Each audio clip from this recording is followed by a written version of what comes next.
all over London and the southeast of England, seizing assets and collecting debts. What we got first then, mate? It's a lovely cold morning. We're off to see Mr. Baczany. It's 7:30 a.m. and they're in Feltham, West London, with a writ to collect nearly £2,500 owed by Mr. Baczany in unpaid parking fines. It's just up here on the left. Yeah, there we go. There's an Audi and looks like a BMW.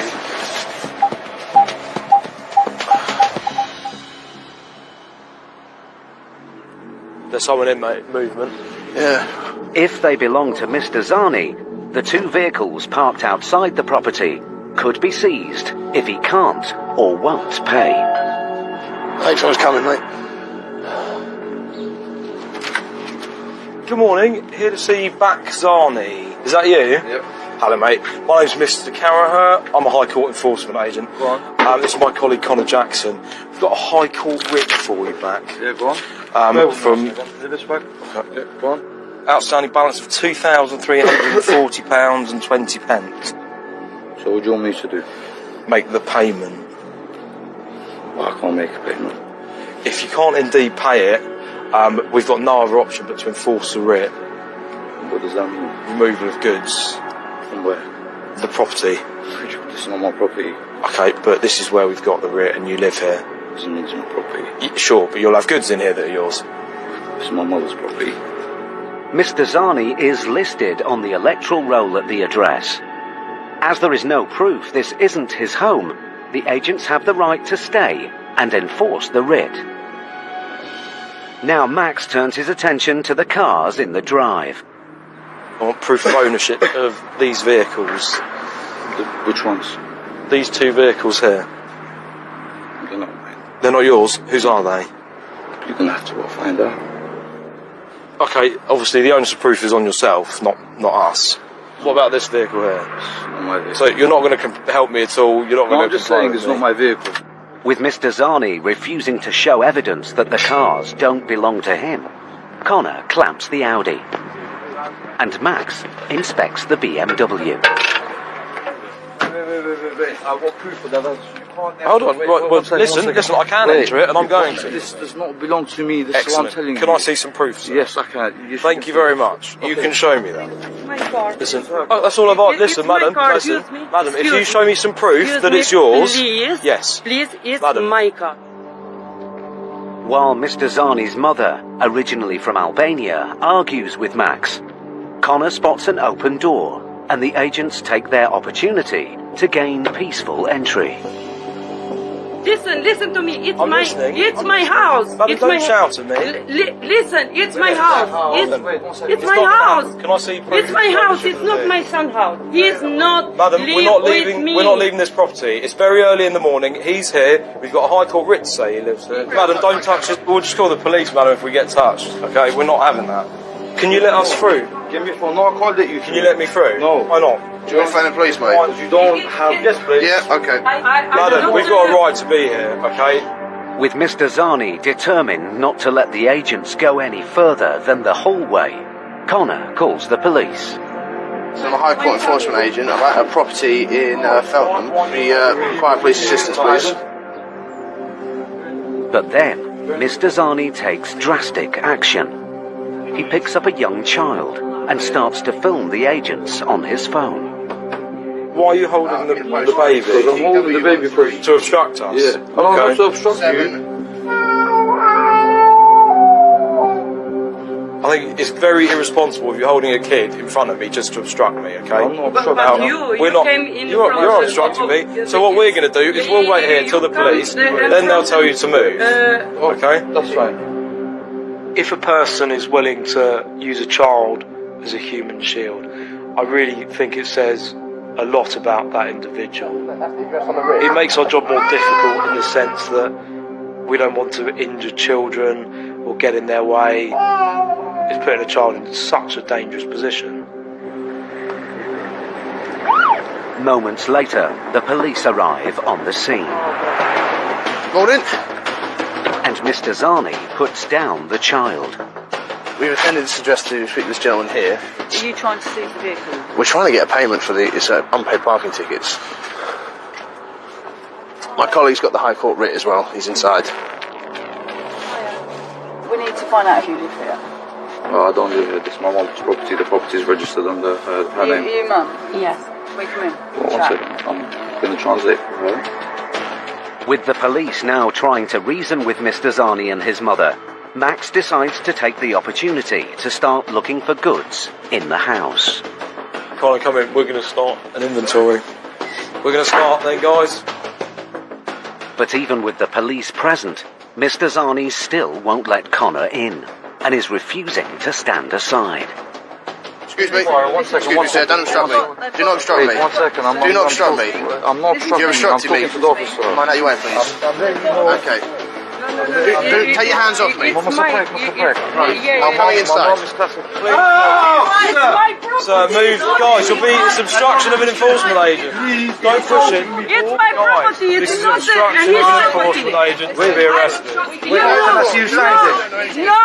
No, it's Guys, my move out the way, please. No, it's not permission to come my house. No. A straightforward debt collection has turned into a highly charged standoff. The case is on a knife edge, and Max and Connor must act fast to stop the situation becoming dangerous.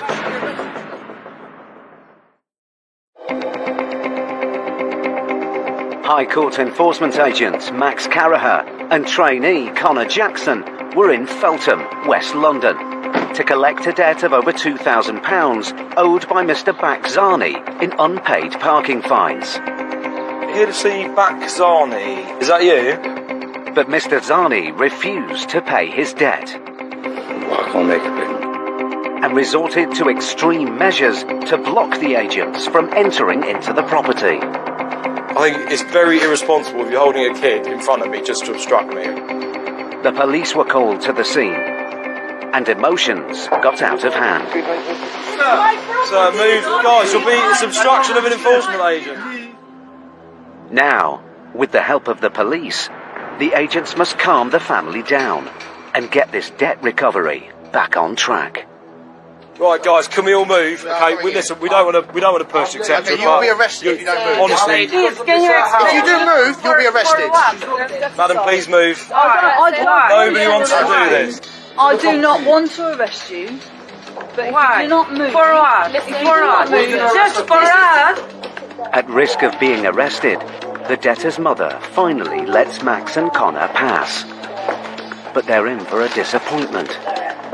There's nothing inside the house worth seizing of any value. The best option for us here is going to be to remove the vehicle. That's what we'll go for.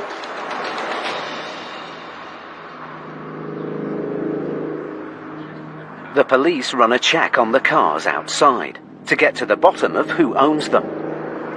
But then, a woman leaves the house with the child Mr. Zani was holding earlier and sits in the clamped Audi.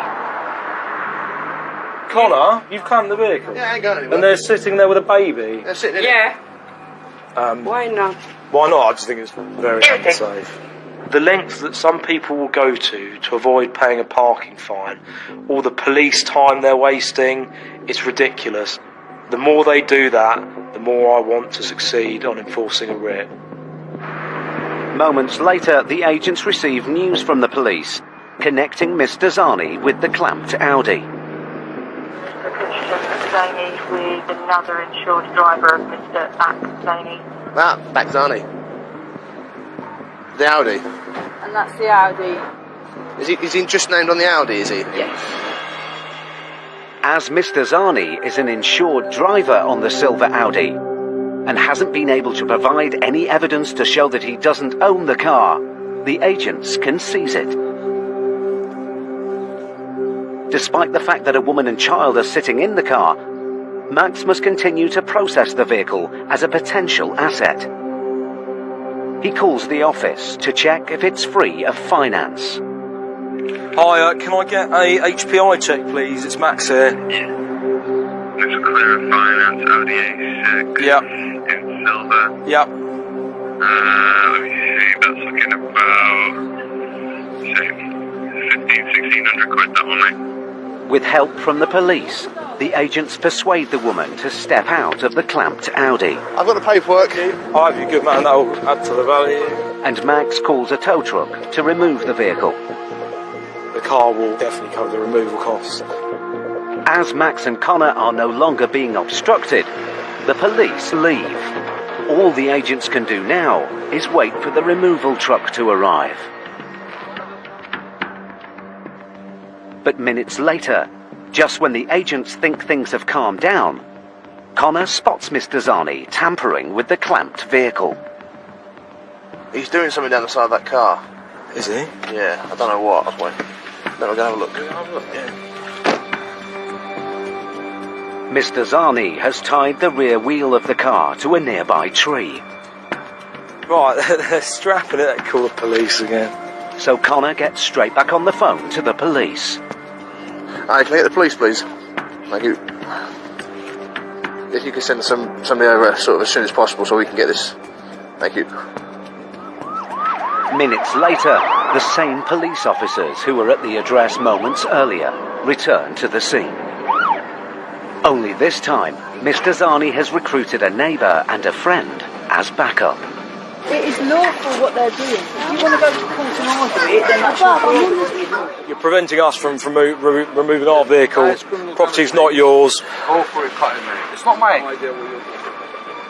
The situation is at a stalemate. But then, the recovery vehicle arrives. Here we go. Truck's here. Hello. Hiya, you alright? But with a thick strap tied to the rear wheel, removing the car isn't going to be straightforward. It's attached to this car. It's still attached to his car. I want to see who's going to cut that rope. That's a 50 quid rope. But Connor thinks on his feet. So we have to take the wheel off. Oh, absolutely, we can do that, yeah. Then will you be able to get it on the vehicle still? Yeah. Excellent. Can we crack on with that now? Sorry, mate. Yeah. Okay. Yeah, wheels coming off. Let's go.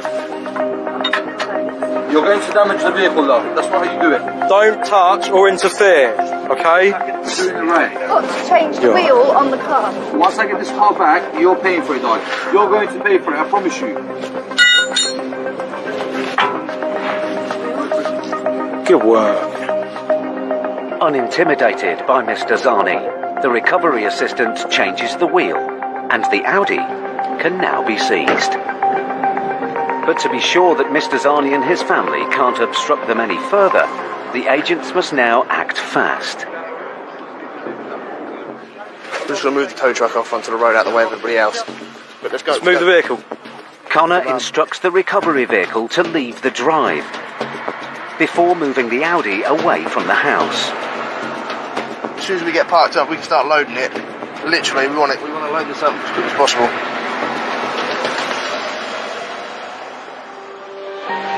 Max and Connor's perseverance has paid off. Almost 5 hours since they first arrived, the agents have a vehicle as part payment towards Mr. Zani's debt. That was quick thinking on my part, that one. Change the tyre. Very difficult one. They try sneaky little tricks like that to stop us removing vehicles, but unfortunately, if you have a debt to pay and you're going to behave like that, it just motivates us further to recover the asset. Mr. Zani has 14 days to prove that the car isn't his. If he can, the car will be returned. But the debt will still be outstanding, and so the agents will be back.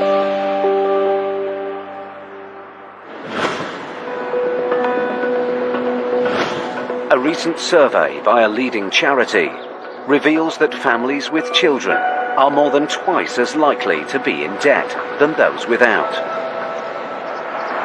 1 in 5 families with children in England and Wales have struggled with debt problems in the last year, with almost a third owing more than £5,000.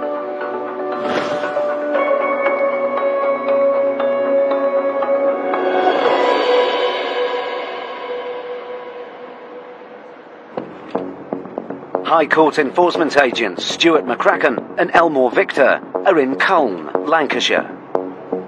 Right, Vic, enlighten me. What are we doing at this part of the country on a beautiful morning? We are going to see Mr. James Longworth, Mrs. Taryn Longworth. They need to pay us £3,991. The debtors, a married couple, owe the money to a nursery for unpaid childcare fees. Keep rolling, my good friend. It looks to be that one there with the Picasso outside. The nursery took the case to the county court, but then escalated it to the High Court, and Mr. and Mrs. Longworth must pay today.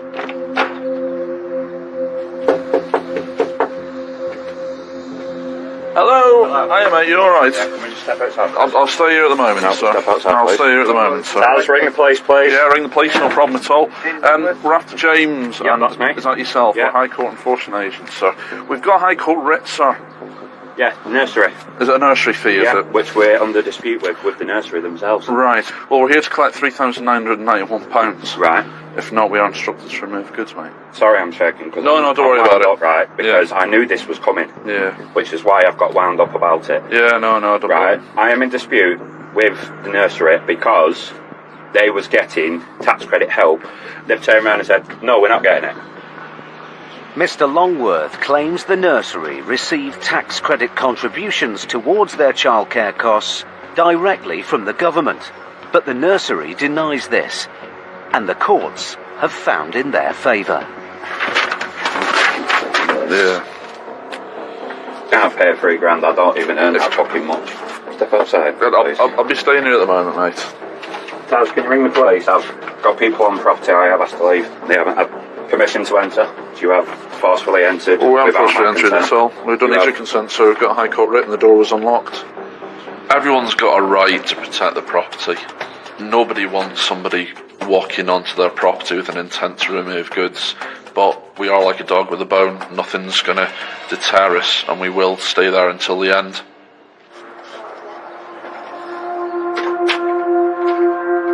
With Mr. Longworth refusing entry, Stuart turns his attention to the car parked outside.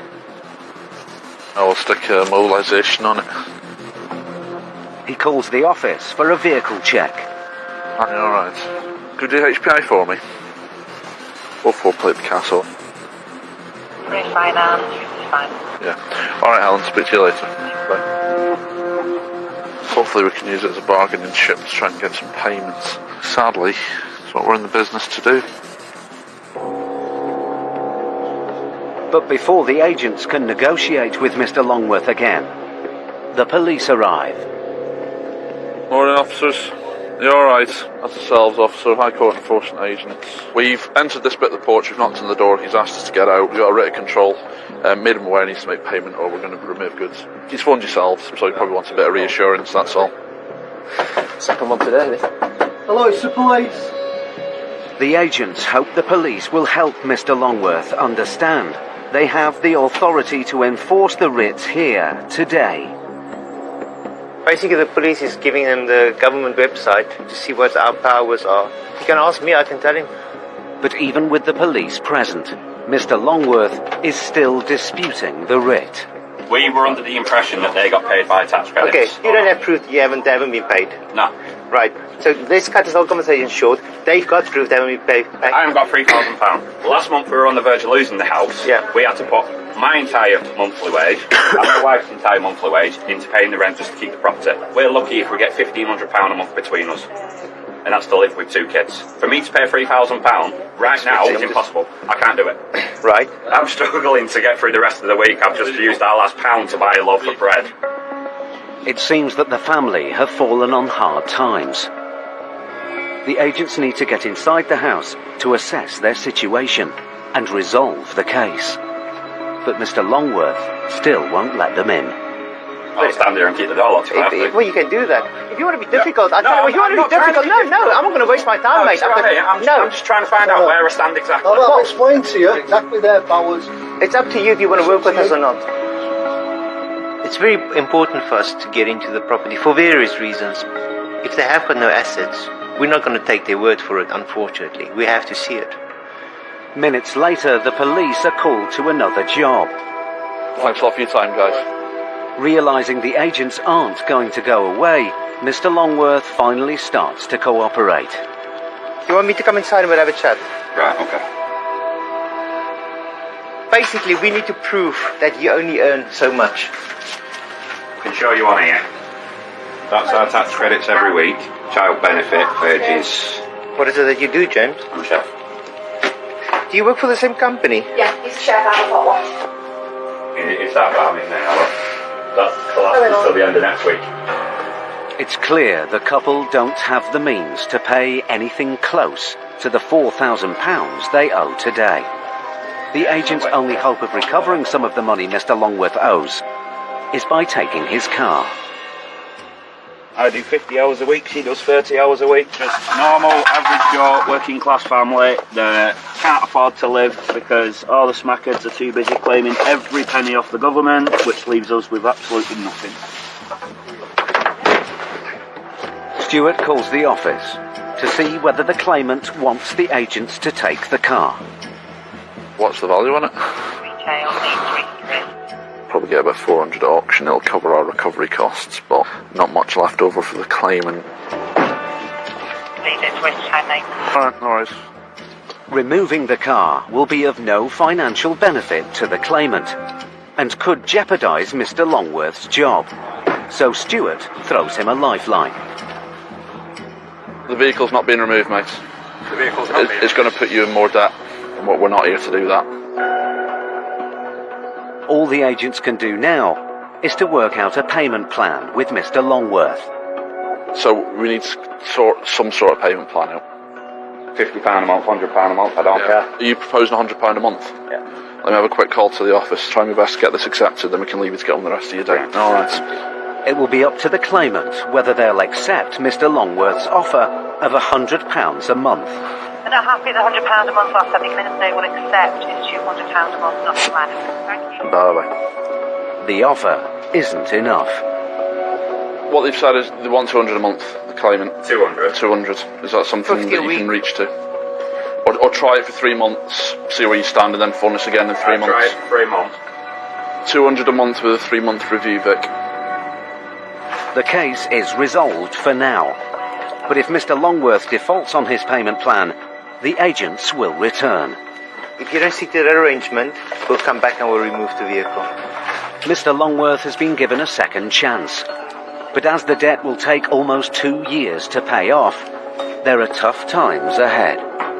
Looks like 50 hours a week will be going up to 60 hours a week. Right, take it easy anyway. Alright, see you later.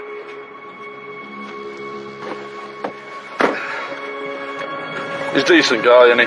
Yeah. Always a story there. Always a story.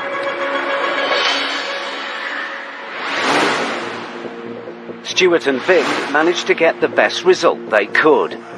But in Max and Steve's next case, they face a debt in a very unexpected place. Listen, I've just transferred. Madam, please don't shout at me. I'm taking all the chairs and the kit.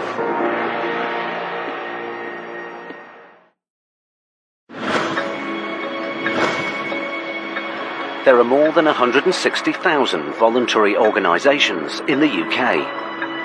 Nearly half of them are small charities, including religious organisations.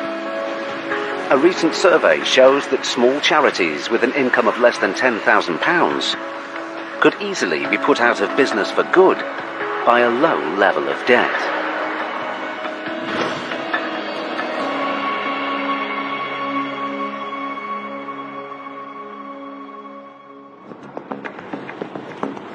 High Court Enforcement Agents Steve Pinner and Max Caraher are back on the road. Today they're in Luton, Bedfordshire, to collect over £8,000 owed by a church ministry. The name of our defaulter is In His Presence Worship Ministry. We're looking to collect a total of £8,412. The church pastors have fallen behind with their rent. It's not a very Christian thing to do, is it? And Max and Steve must collect full payment today.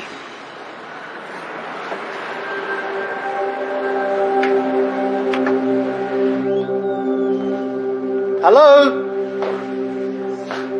Hello? Madam, High Court Enforcement, here to speak to somebody from In His Presence Worship Ministry. What's your name, miss? My name is Matilda. Matilda. Hello, Matilda. Steve and Max. We've been sent out here to collect commercial rent that's been unpaid. Correct. There's an outstanding balance of £8,412. Matilda, one of the church pastors, is aware of the debt, but the agent's visit has come as a surprise. We didn't know the landlord had taken it that Did far. you? We're actually dealing with it. Yeah. So I didn't realise this, he's taken it so far. It's come to us as a shock. Yeah. He was supposed to give us to the end of the month. When we're collecting commercial rent from a place of worship, we do have to be sensitive, and I respect everyone's beliefs, but it doesn't matter what organisation you are or what business you run, rent still needs to be paid, and it needs to be paid on time. Matilda immediately gets the church's deaconess, Irene, on the phone. Yes, Deaconess. I've got the gentleman. Okay, speak to him then. Hold on.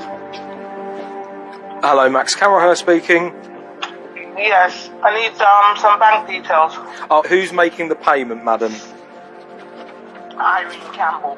How much is it for? The outstanding balance at this moment in time is £8,412. Alright then. Let me see what I can do, yeah? It appears Irene is willing to transfer the money the church owes straight away. Okay, not a problem. Cheers.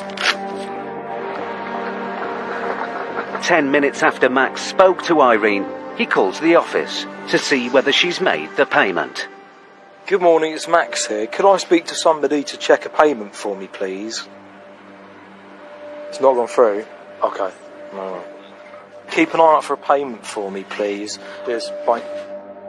No payment has yet been received. Hello, madam. But then Irene arrives at the church in person, convinced the payment has been made.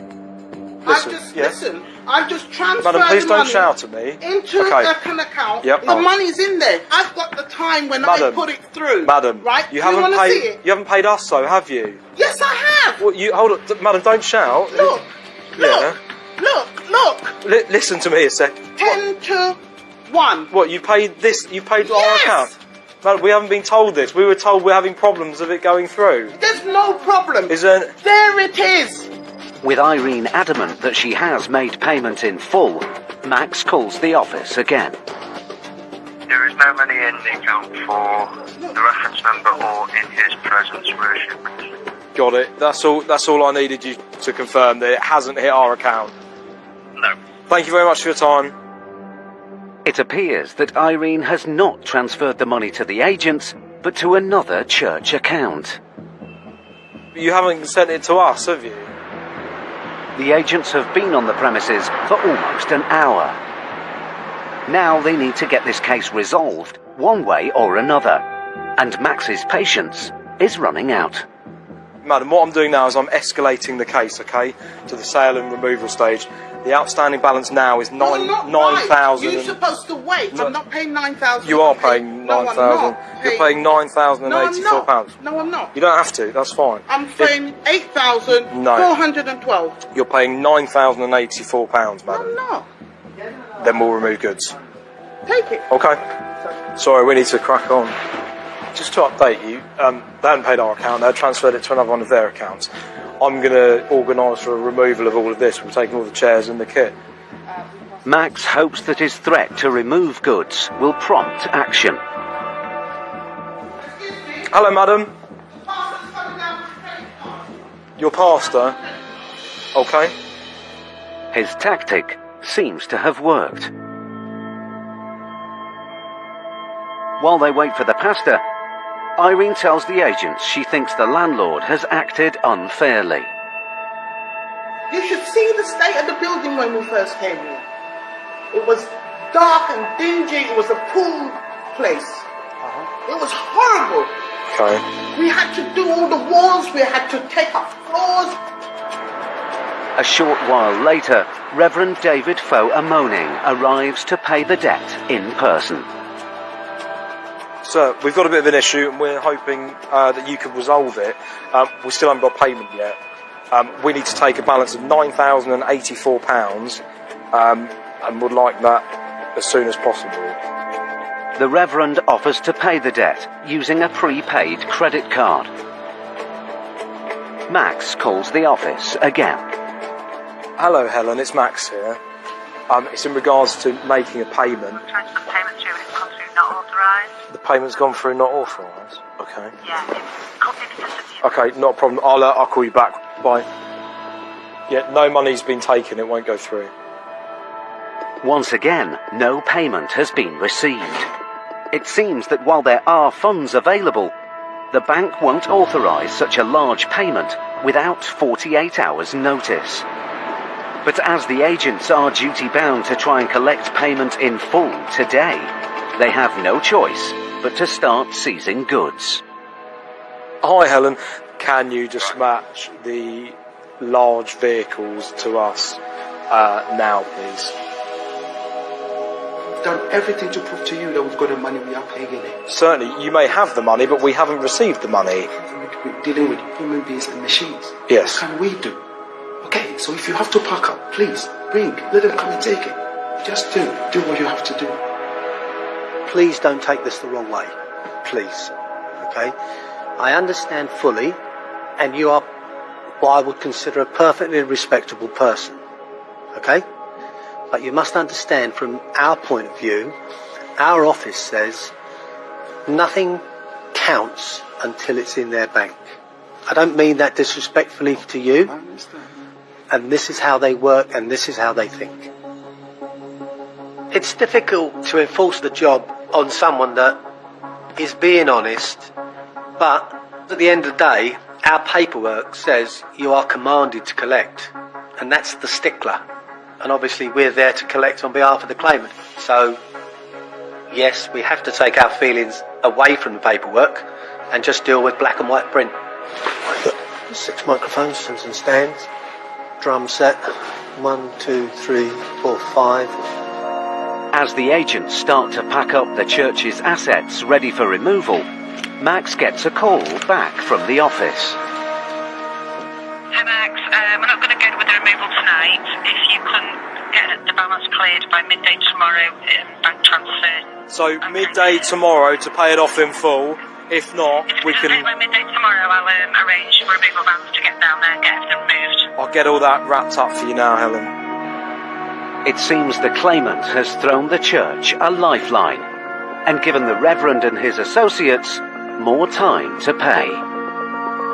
You've got until 12 o'clock to make payment in full. I'm not going to remove the goods now. Please don't make me come back, sir. Just call to pay it. Thank you very much for your time. The case is resolved for now, but if the payment is not made by midday tomorrow, the agents will be back.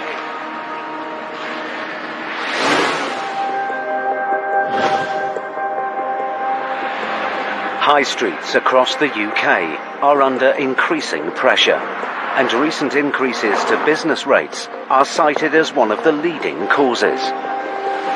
Business rates for nearly 500,000 commercial premises in England will rise to £8.2 billion over the next 5 years.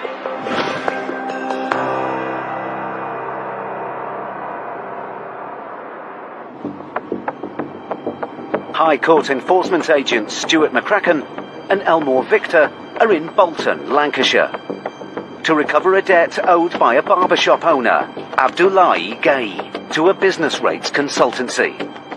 How much does he owe?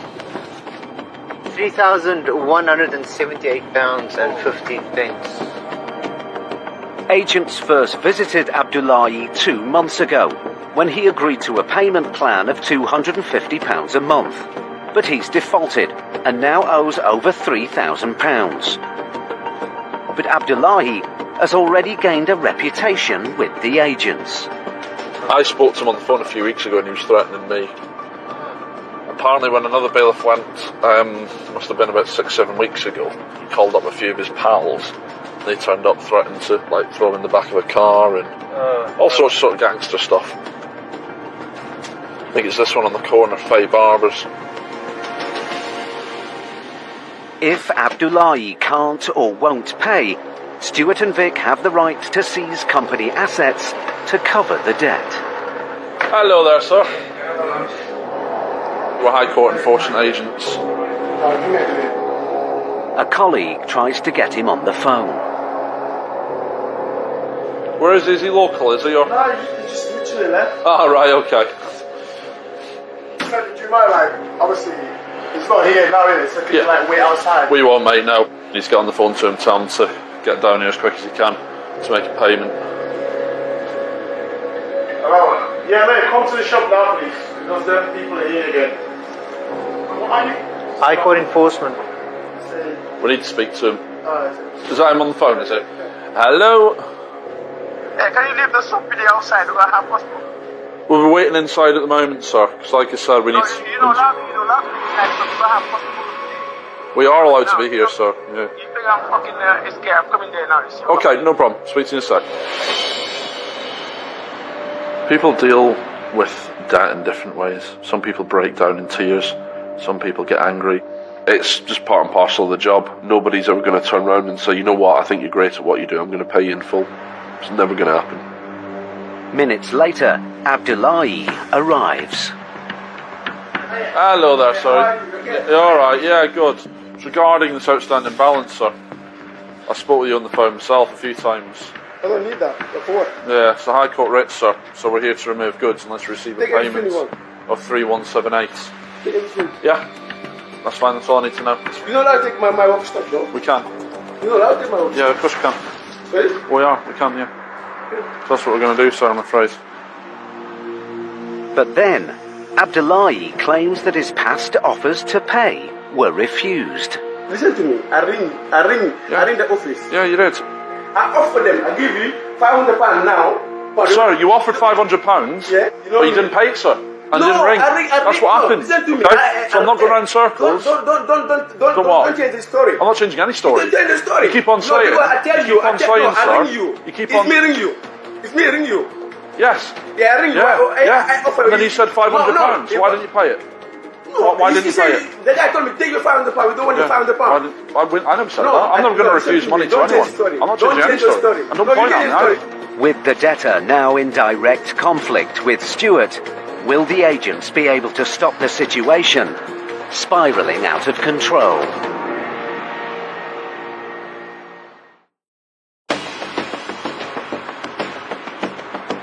High Court enforcement agent Stuart McCracken and Elmore Victor were in Bolton, Lancashire, to collect a debt of £3,000 owed by barbershop owner Mr. Abdullahi Gay. I don't need that. For what? Yeah, it's a High Court writ, sir. So we're here to remove goods. But the debtor said he couldn't pay. Take everything you want. And tempers started to fray. I never said that. I'm never going to refuse money to anyone. I'm not changing any story. And don't point at me either. Now, with the agents no closer to recovering the debt, Vic tries to reason with Abdullahi. Listen to me quickly. We're here now, okay? No, come on, calm down. I've listened to you now. Yeah. Let's resolve the matter here. Okay, we can resolve it. Look at me. Look at me. We can work with you today and the claimant and say, look, this is what's on the table. And try and tell the claimant that's the best offer on the table. The bottom line is, you need to raise something now to stop any further action, mate. It's great working in a team with Vic because he's very good at negotiating and I'm very good at making people aware of the consequences of non-payment. He's got the same goals as I have, it's just we do it in slightly different ways. But despite Vic's softer approach, Abdullahi still insists he can't pay. I don't have. I swear my life here. I swear my life. My rent on the £6 a week. Here I can't even make £500 sometimes. It's not easy. It's a new business. I opened like maybe 6-7 months ago. Okay. You understand? You gotta pay something today. You need to speak to your friends. Try and see what you can sort. My brother is in Malaysia. Only one person. I don't have no family in UK. I don't have no family. I'm my own. I don't have no family. I only have my girlfriend. My girlfriend don't have nothing. I come here because I married somebody. The girl come and bring me here. Now when we divorce, I don't have nobody. You need to try and raise something. That's the bottom line. That's not my problem. Yeah. Whatever. I don't have fuck all. I don't have no. Yeah. Well, I'll go and get my clipboard and I'll start doing the inventory. All right. With Abdullahi adamant he can't pay, the agents hope the prospect of losing his business assets might change his mind. What are you taking? Anything of value. What's mean value? Like value, couches, chairs. If you take anything here, no worth nothing. It's not going to change my day. If I take that to you or not, it's going to change your day. You need to raise money if you don't want your stuff to go. Collecting debt from small businesses can be quite tricky. In certain cases, the best option is to not remove goods because 9 out of 10 times that will close them down. We'll rather work with the defendant and let him keep his goods so he can earn money and actually pay the debt off. As Stuart and Vic start to take an inventory, suddenly Abdullahi makes the agents an offer. I can give you £250 a month. 250? Yeah. A month?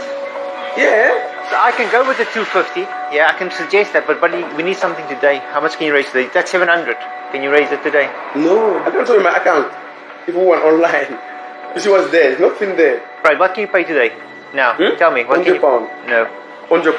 $250 a month. Or you can just take this guy's check. Stuart calls the office to check the claimant is happy with £100 up front and a payment plan to pay off the balance. You can pay £100 now and then $250 a month. You need to keep to that arrangement, mate. If not, we will have to come back and start all this process again. So are you confident you can carry on with that? Yeah. No, he says he's happy enough with that. Alright, cheers. Thanks very much. Bye-bye. Finally, Abdullahi hands over £100 and signs a controlled goods agreement.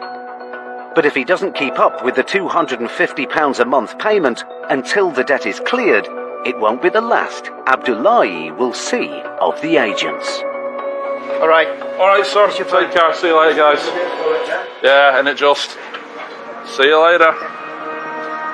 The goods in there are worth nothing anyway, so it's better to get something rather than nothing. We could remove the goods, close his business, but the claimant's not going to get his money back because he's not going to be able to trade.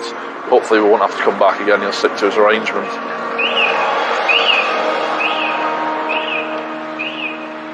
Vernal are High Court enforcement agents. They travel hundreds of miles every week, collecting debts and seizing goods. Their first job of the day is in Telford, Shropshire, to enforce a judgment for a debt of almost £3,000 owed by a roofing business to a loan company. Right, where are we going today then, Gar? So, first call this morning on the way to Telford. Debtor is A1 Roofing Services. How much are they up? £2,765.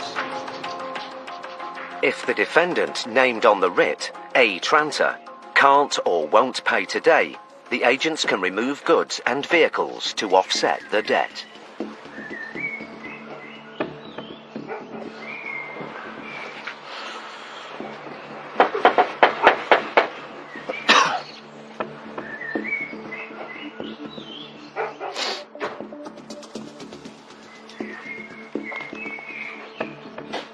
Hello, looking for A. Tranter, please. Who's that? Sorry? High Court Enforcement Agents, we are. I've got an A-Trantor here. Trantor? Yep. No, Trantor. no. Looking for A1 Roofing Services. No. No? I've spoke to you on the phone. As I said, High Court Enforcement. I spoke to a woman on the phone and I said, I've never heard of this. I've had letters which I've returned. Okay. Because there's no one at this address. Do you have any proof that you're not at this address? How can I prove that someone's not at this address? Council tax bill, tenancy agreement, mortgage statement. I'm just having the kitchen redone, so... But Gareth's paperwork suggests that Mr. Tranter does live at this address. They need to investigate further. So you don't know this gentleman at all, do you? No. I've heard of an A-Trantor. Tranter. Okay. I'm Tranter. This is what I was saying to you. I'm guessing it's a spelling mistake. At the moment, I got reason to believe that A. Tranter lives at this property and A1 Roofing Services lives at this property. Probably the best way to get us off your doorstep now is just to let us into this property, have a quick look around. If we got reason to believe he's not here, then we'll leave. I don't even know an A Tranter. My husband is called Kay. Okay. Kenneth. Does he own a company called A1 Roofing Services? He never has, does he? No. Is his husband inside the property at the moment? Yeah, do you want me to go and get him? Yeah, if you could, please. Ask him to bring some ID down then as well. With the door open, Gareth and Craig take the opportunity to get inside the property. They must speak to the woman's husband to confirm whether he is the man named on the writ or whether this is a case of mistaken identity. Hello, sir. All right. Hey, mate.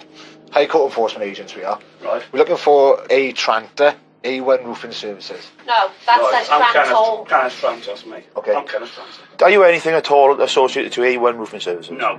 I can't believe this. This isn't even our flipping debt. All we need to do is confirm that A1 Roofing's not here and then we'll leave you in peace. No, I'm How are you happy. going to confirm it? The easiest way for us to do that is to have a little look around, mate. No, I'm That's not the happy easiest with way. that. Just bear I'm with not me. happy with that. The man claims he has a different first name and spells his surname differently. But when he returns carrying documents, he locks Craig out, leaving Gareth inside. Can you open that door for my colleague, please, sir? That's all I'm sure it's mate. Step back in there, sure. No, I'll open that door to my colleague. No, you won't. No, Excuse me, I know you Excuse me, mate. This is a class of kidnapping. fucking big baby, man. Just fucking get in there, will you? If you want to kick off like that, we'll just look around the property. Not a problem, mate. For fuck's sake, man. Not a problem. Despite the man's growing agitation, the agents can't leave until they're satisfied he's telling the truth. That is who I am. Kenneth Tranter. Kenneth. Not A. But Gareth spots his middle name written on one of the documents. Kenneth Andrew Tranter. Yeah. Okay. That's who I am. The man confirms his middle name is Andrew, but Gareth suspects he could be using it as his first name. I've got reason to believe A Tranter is you, sir. I'm Kenneth Tranter. Kenneth Andrew Tranter, A Tranter. No, I'm Kenneth Tranter. That's who I am. I'll just show you that, okay? Yeah. At the moment, I've got reason to... I cannot get a loan. I am not allowed to get a loan. Okay. So if you've got a document with a loan signature on it, if you can show me, I can prove it to you. Okay, with the greatest respect, how would you know, if you're not A Tranter, how do you know why we're here, sir? Mr. Tranter's apparent knowledge that the debt is connected to a loan makes Gareth even more suspicious. Mr. Tranter, okay? I'll explain to you, because I've got reason to believe you're the person we're looking for. Mate, I haven't got a debt. We're here with a High Court writ. I haven't got a debt. Okay, whether you acknowledge it or not, sir, okay? I've got reason to believe it's you. My name is Kenneth Tranter. Andrew Tranter. Kenneth Andrew. I am called Kenneth. I cannot sign nothing A Tranter. I'm not allowed to. Why is that, sir? Because I'm called Kenneth. That's my legal name. You're having a writ against your Anne here. So, right? Okay. Because with the greatest respect, somebody you just called him Andrew. No, I said you're having. I didn't say Andrew. Okay. And Yeah, Andrew, you went to call him. I thought you slipped up there. Rewind that for you. and. Do you agree with it, mate? And. Do you agree with it? Oh, and. Oh, whatever. I'm not even going to go into You're on drugs, man. Oh, no, it's ridiculous. With yet more clues indicating that the man is known as Andrew, Gareth puts the pressure on. He wants to flush out his true identity once and for all. And whenever you're talking to me, I'm taking everything in. And as soon as I see that one little glitch, I'll jump all over that. So you make sure you keep your story straight. Because if you're telling the truth, it'll always stay the same. You can hide from this as much as you want.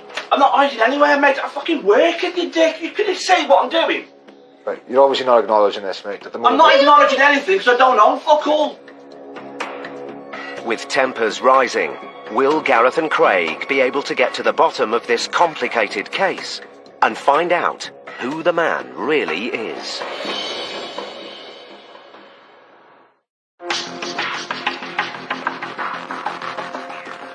High Court enforcement agents Gareth Short and Craig Vernal were in Shropshire, chasing a debt of almost £3,000 owed to a loan company by A1 Roofing. I've had letters for this, which I returned, so I wrote back, not known at this address. The man they met claims he has a different first name and spells his surname differently. I'm Kenneth Tranter. Kenneth Andrew Tranter, A. Tranter. No, I'm Kenneth Tranter. That's who I am. I'll just show you, okay? Tensions rose as the agents suspected the man was the defendant they were looking for. I'm not acknowledging anything because I don't know. Fuck all. Now Gareth and Craig need to try and get to the bottom of this mystery. If I said to you now, open up the back of the van and we have a look in there, if you had nothing to hide, someone would just do that. Do you want to open the van for you? Yeah, if you don't mind, that would be great, because if The van is full of shit, mate. So all we're saying, mate, is just cooperate with us a little bit and we can get our job done, we can get out of here. There's all sorts in there. Yeah, okay. What's the invoice book on the dashboard? Let's have a quick look, mate. Thank you.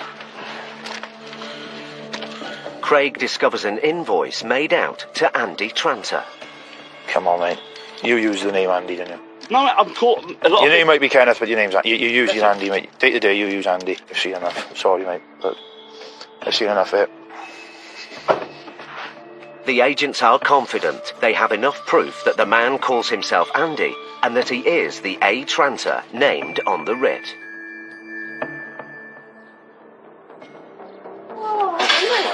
I've done nothing. The invoice book in the van is Andy. I've got an invoice in there with one name on the Andy Tranter. I did that fucking years ago. Yeah. Using emotions is just part and parcel of the job. Once that's out of the way, that's when you start coming back down to the debtors level, having a decent chat with them, just to get the result you want. Despite all the evidence to the contrary, Mr. Tranter is still standing his ground. But he can't provide proof that there's been a mistake made. His wife starts to cooperate with the agents. Let's sort this. Well, what do we do? I don't know. There's a couple of different options for you, sir. There's going to be a conclusion to this case today while we're here. You can either offer a payment, or we're going to look to seize and move assets from you. So at the moment, we're at stage 1, which is the lowest value it can be. There's no way I can pay that, mate. There's no way in the world. Okay. I haven't got that sort of money. With Mr. Tranter saying he can't pay, the agents have the right to seize goods to offset the debt. You've had your opportunity to pay it. It'll now get progressed to stage 2. We'll now start to make an inventory of everything. With payment looking unlikely, Gareth and Craig turn up the pressure and start listing the goods in the house. And I got the TV, soundbar, Xbox, dining table and chairs, the van. So we've got another Samsung TV. But the value of the goods in the house and the van outside won't clear the almost £3,000 debt. And with the other vehicles apparently on finance, Craig gives him one last chance to pay off some of the money. Can you get 50% of the debt? Nah. Can you get 1,500 quid? What about if I could get £1,000? And that's pushing, that's if I can. Just gonna pop to the van, get a card machine. Mr. Tranter's offer of £1,000 confirms Gareth's belief that they have got the right man after all. We're better off taking the £1,000 and putting it in a monthly arrangement, instead of removing goods and probably getting a £200 maximum at auction, in which they wouldn't pay anything then going forward. So at least we've got a guaranteed revenue then for the client. Fingers crossed, within 5 minutes we'll take a payment and we'll be out and on our way.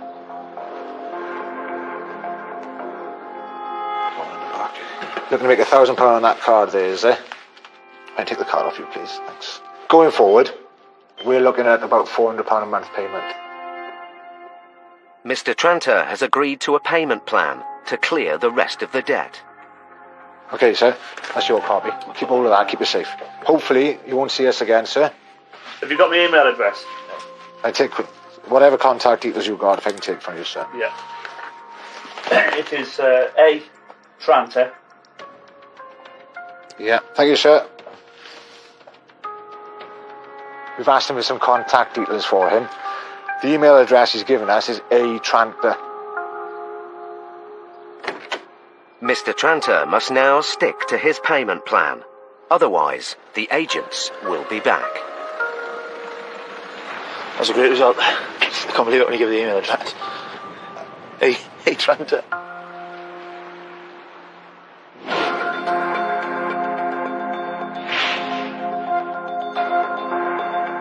Government figures released in 2016 reveal that the number of homeless families with children in temporary accommodation has seen a 50% increase since 2010. Last year, nearly 40,000 families were accepted as homeless by their local council.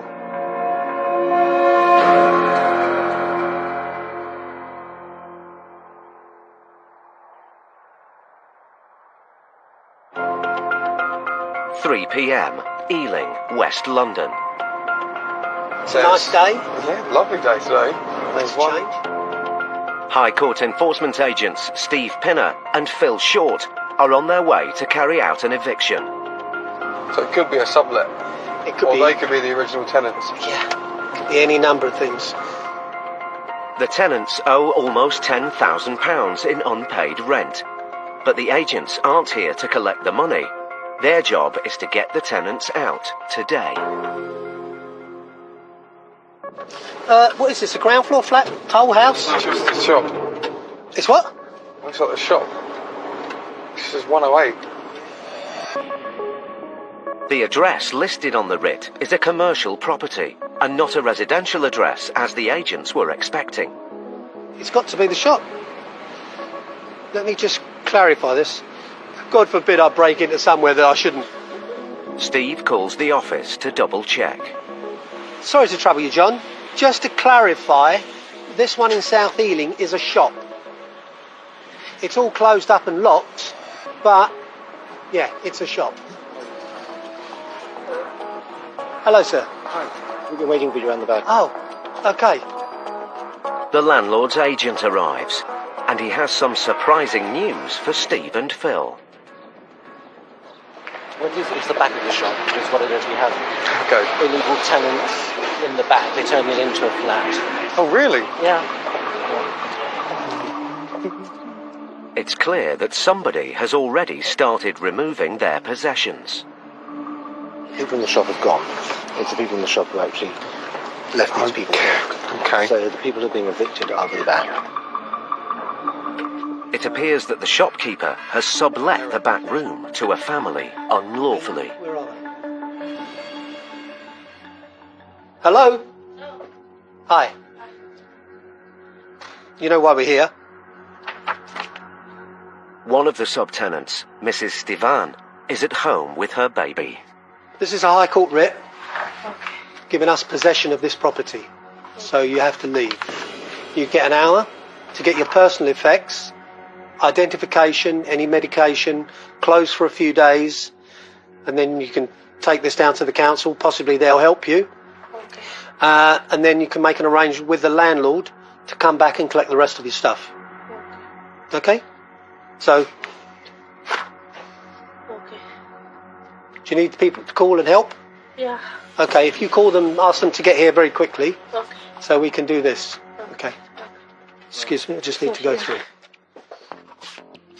While Mrs. Stivan calls for help, Phil and Steve check if anyone else is living in the premises.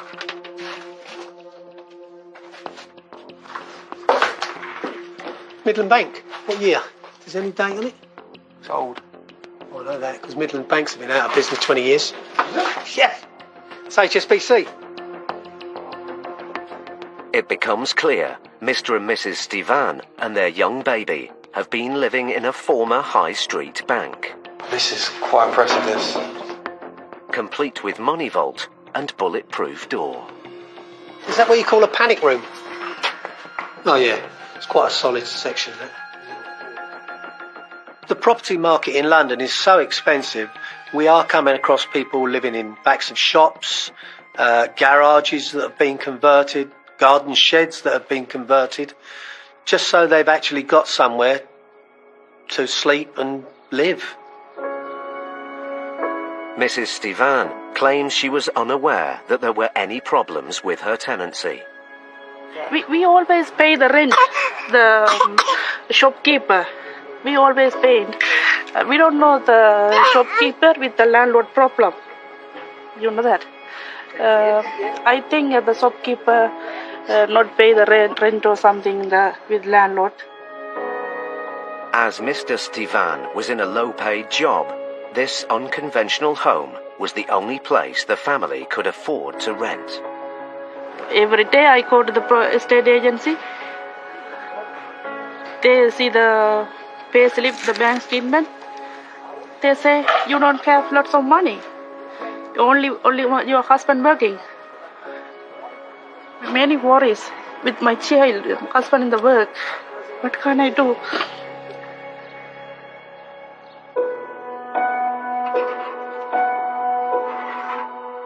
A neighbour arrives to lend a hand.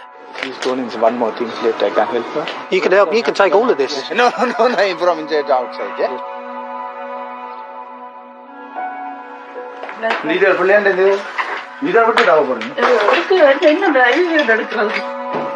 But he can't offer them a bed for the night. I can't help them. This is not easy. You're a family. If a single person I can, but this is the family. It's difficult.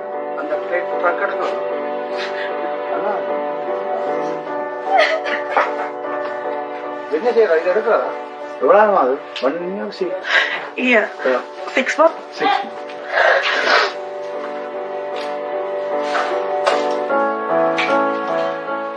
The problem is when people rent sometimes off the internet or wherever they find these landlords, 9 times out of 10 the landlord isn't the landlord, he's a tenant. So he's subletting to people to make money off of them and possibly not paying the landlord.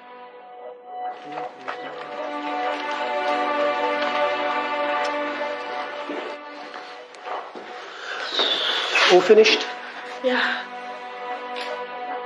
The eviction is nearly complete. Mrs. Stivan's husband has rushed home from work. There's no information, anything. Okay, you have to move today. My wife will now working at the moment. My wife told me there's a problem coming out. I don't know idea. I don't know where you want to go now. It's 4:30 p.m. The family are now homeless. Mrs. Stivan must leave quickly to get to the council's offices to apply for emergency accommodation before they close. They look after the things. To close the 5 o'clock, the council. The family's only hope is that they're granted emergency housing for the night. It's a shop. It's not a habitable place to live, especially with small children. So hopefully from here on they'll find somewhere a bit better.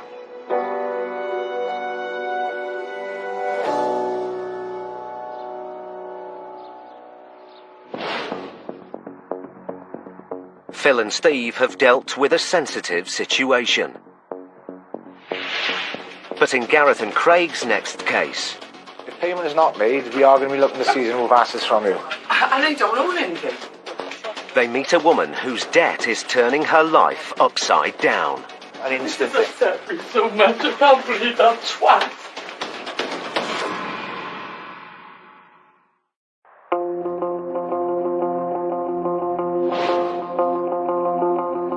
Personal debt in the UK is rising. Recent figures show that people owed almost £1.5 trillion in 2016.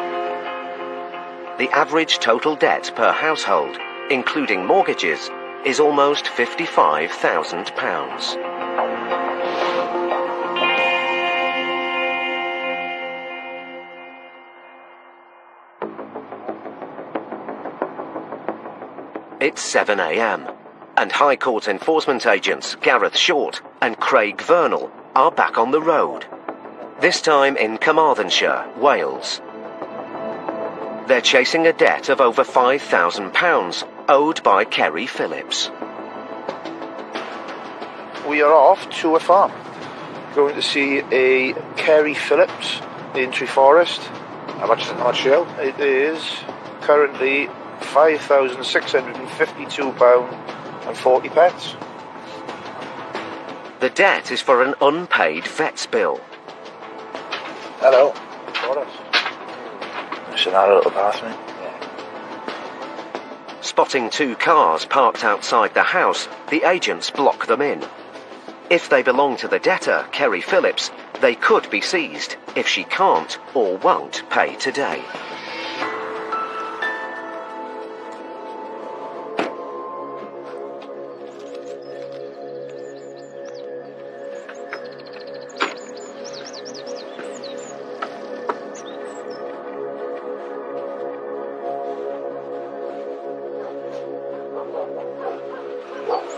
Some dogs.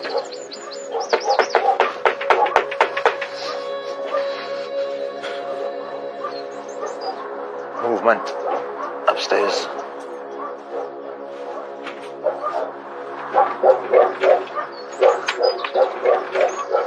Hi there. Hiya. Looking for Kerry Phillips, please. Speaking. High Court enforcement agents. It's to do with a High Court writ that's issued against you. At this time in the morning. Yeah, unfortunately. Okay, hold on.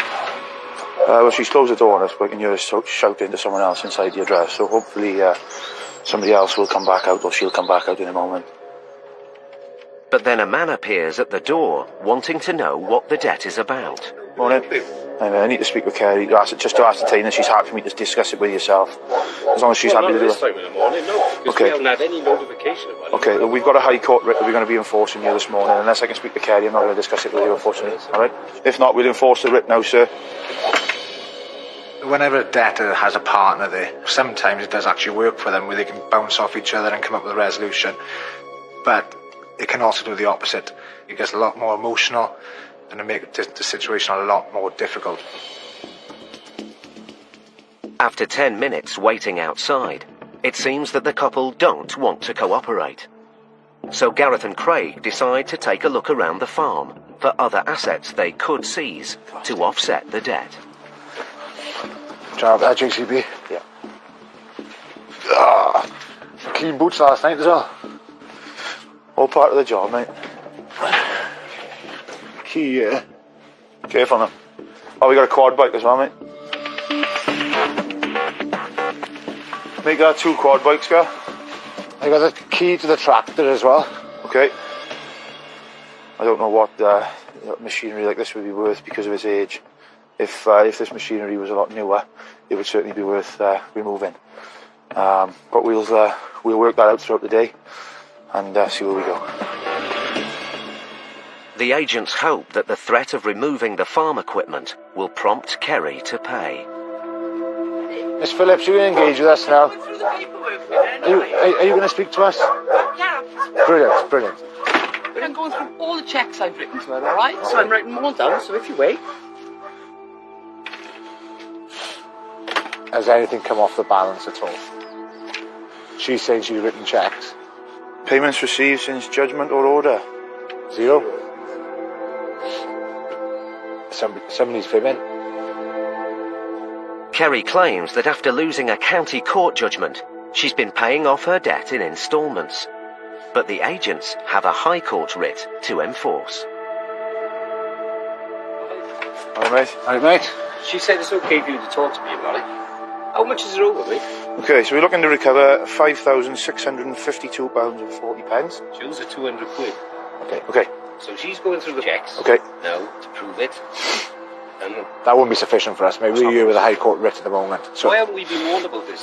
you have been warned. Sufficient documentation to be sent to this address. No, it's not. Gareth and Craig need to get inside the property to verify that Kerry has been paying off her debt, as she claims. Well, look. Okay, don't let him through that door. I'll go in this way, mate. It doesn't bother me either way. Oh, it's alright. He's in. Bring the police in or someone. Alright, let me in. Look at that. The shotguns are coming up. He's threatening guns, mate. Please, just bear with me, alright? If you was as organised with your checkbooks as you was with your bank statements, you'd pull your bank statements out now and show us. That's not unreasonable. A cheque coming out your bank would be on your statement. If I could go in there now and prove it. If everything's on but they'll only electronic. go back 3 months. What have you paid anything in the last 3 months? Yeah, well, January. Well, in January. Yeah, Well, I got the... Well, that's a start. Let's have a look at that. Trying to torch anything, mate? To help you? Kerry's partner searches their online bank statements to prove that they've been paying money to the claimant. You can see we have been making the payment. The problem we've got is we can see that you've been making cheque payments of £200, but who to? We don't know, do we? Well, it's bullshit, isn't it? I'm not lying to you boys. We just need to know where this £200 you were paying is for. Because it could be for rent or use of the land or anything like that. Do you get me? Whenever you walk inside a property, we're constantly scanning for information. We're constantly reading that person, what they're saying. Is there any little chinks in their armour that they're lying about? So we're constantly looking for that one little thing that we can bite onto. You have a look on any one of these check stubs, and when it says cunt, that's her. Well, him, her husband or boyfriend. Because the payments are not going to her, they're going to him. Yeah. The check stubs show that Kerry has been making payments to the claimant. Craig calls the office to try to get to the heart of the matter. Oh, Craig, you're right, mate. John, what's the story here, mate? There's some evidence here to show that they've been making cheque payments sent to the client. Now, they've got it on the bank statements. We've got nothing on the writ to say that any payments have been made. Yeah, I'll try and contact the client now and call it back in 2 minutes, mate. Brilliant. Thanks, John. Cheers, Craig. Cheers, mate. Bye. While the agents wait for the office to call back, Craig wants to know more about the case. Where does this debt come from? Her dog. Her dog bit our dog. It's all about the dog then, is it? She came up here and had a dog loose on the yard. Her dog went for her and they had a massive fight. And her dog caught his leg in the drain down there and broke his leg. So she took me to court and I lost. So, but I have not. And obviously this on my payments, honest to God. No, obviously this debt then is for the cost of like the vet's bill and everything. Yeah. Hello. Yep, no problems, mate. Keep it with me. 2 seconds. The office calls back with some news.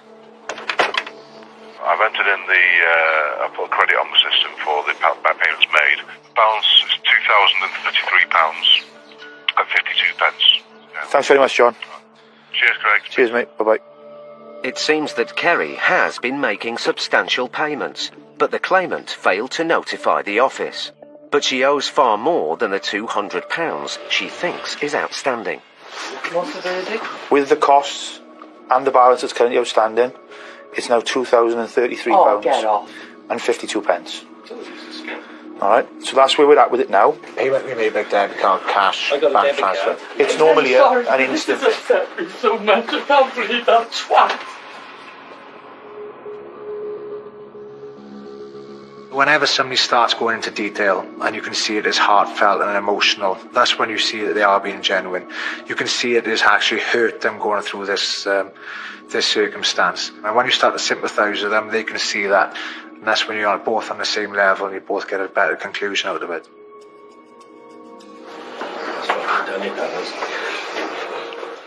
The agents have been at the farm for over 2 hours. Kerry's partner decides to pay off the balance in full. Brilliant.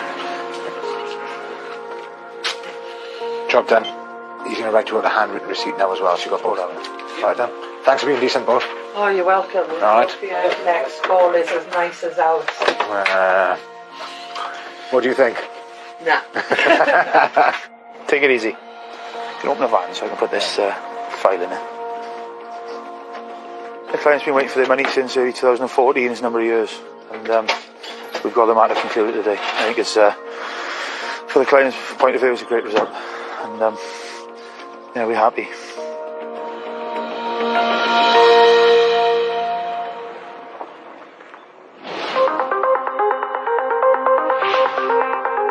As business rates rise, a leading retail association reported this year that more than 1 in 4 UK shops could close by 2025.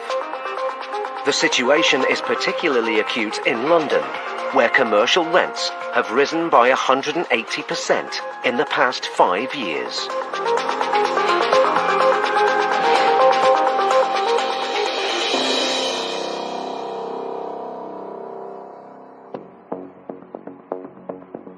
High Court enforcement agents Paul Bowhill and Steve Pinner are in North London, chasing £30,000 worth of commercial rent arrears owed by shopkeeper Jerry Cantor.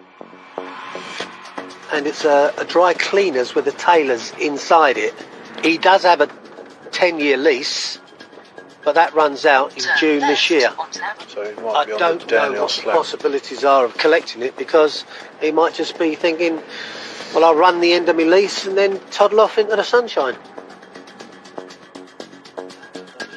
Mr. Cantor has not paid full rent for 3 years, and now his landlord wants his money back. On their way in, Paul and Steve spot a Mercedes-Benz parked right by the shop. If it belongs to Mr. Cantor, it could be removed if he can't or won't pay.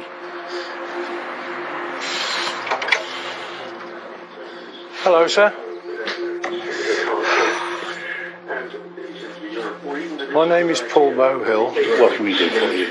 There's some rent outstanding for here. Sit down because I'm disabled nowadays, I'm afraid. Oh, yes, what can we do for you? Right, there's 30-odd thousand pounds. Yeah, well, we haven't. Right. If the rent is not paid or a suitable arrangement come to, the landlord could be pursuing you to bankruptcy. It wouldn't bother me, to be Wouldn't it? perfectly honest with you, no, it wouldn't bother me. Let's put it this way, Paul, I'm an honourable guy.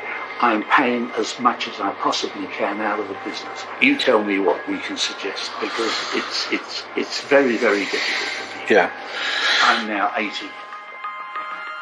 Mr. Cantor has made his position clear. But Paul and Steve are duty-bound to get this £30,000 debt paid in either cash or goods today. The reality is, if we don't collect the rent, we could seize the goods here. One of the items that we could seize is the Mercedes, which is parked outside. You're too bothered for that. Did you say you're not concerned about being made bankrupt? No. I think if I'm dealing with older people, it is a generation thing, so people are more likely to assume, quite rightly, that I've got a sympathetic view. The reality of the situation is that no matter how sympathetic I might be, we will still try to achieve the best result for the client. We will never ever prejudice the client's interests in favour of any other thing. With payment looking unlikely, Paul goes outside to update the office. We need to speak to the landlord to see if it's acceptable to him to remove the contents of the shop and take the car and sell them. All right, John. Thank you very much. The bloke appears to be a straightforward and honest person, if you like. If the landlord says we've got to shut the shop today and take it all away, I don't have a problem with that. I suppose the only concession we would make is we'd probably give him a lift home. The office calls back, and Paul hears a very different side to the story. Right, spoken to the landlord. Yeah. He's claiming that the guy's pulling the wool over the eyes. He says that in 2014, the defendant, Mr. Cantor, sold his flat for £715,000. Yeah. And he knows that there are funds available. The obvious piece of kit that we would take today is the car. Okay, I'll speak to the client and see if we can get that arranged for you. Yeah, thanks very much. Bye. It seems the agents are caught in the middle of an ongoing dispute. But will Paul and Steve be able to recover the £30,000 they came for?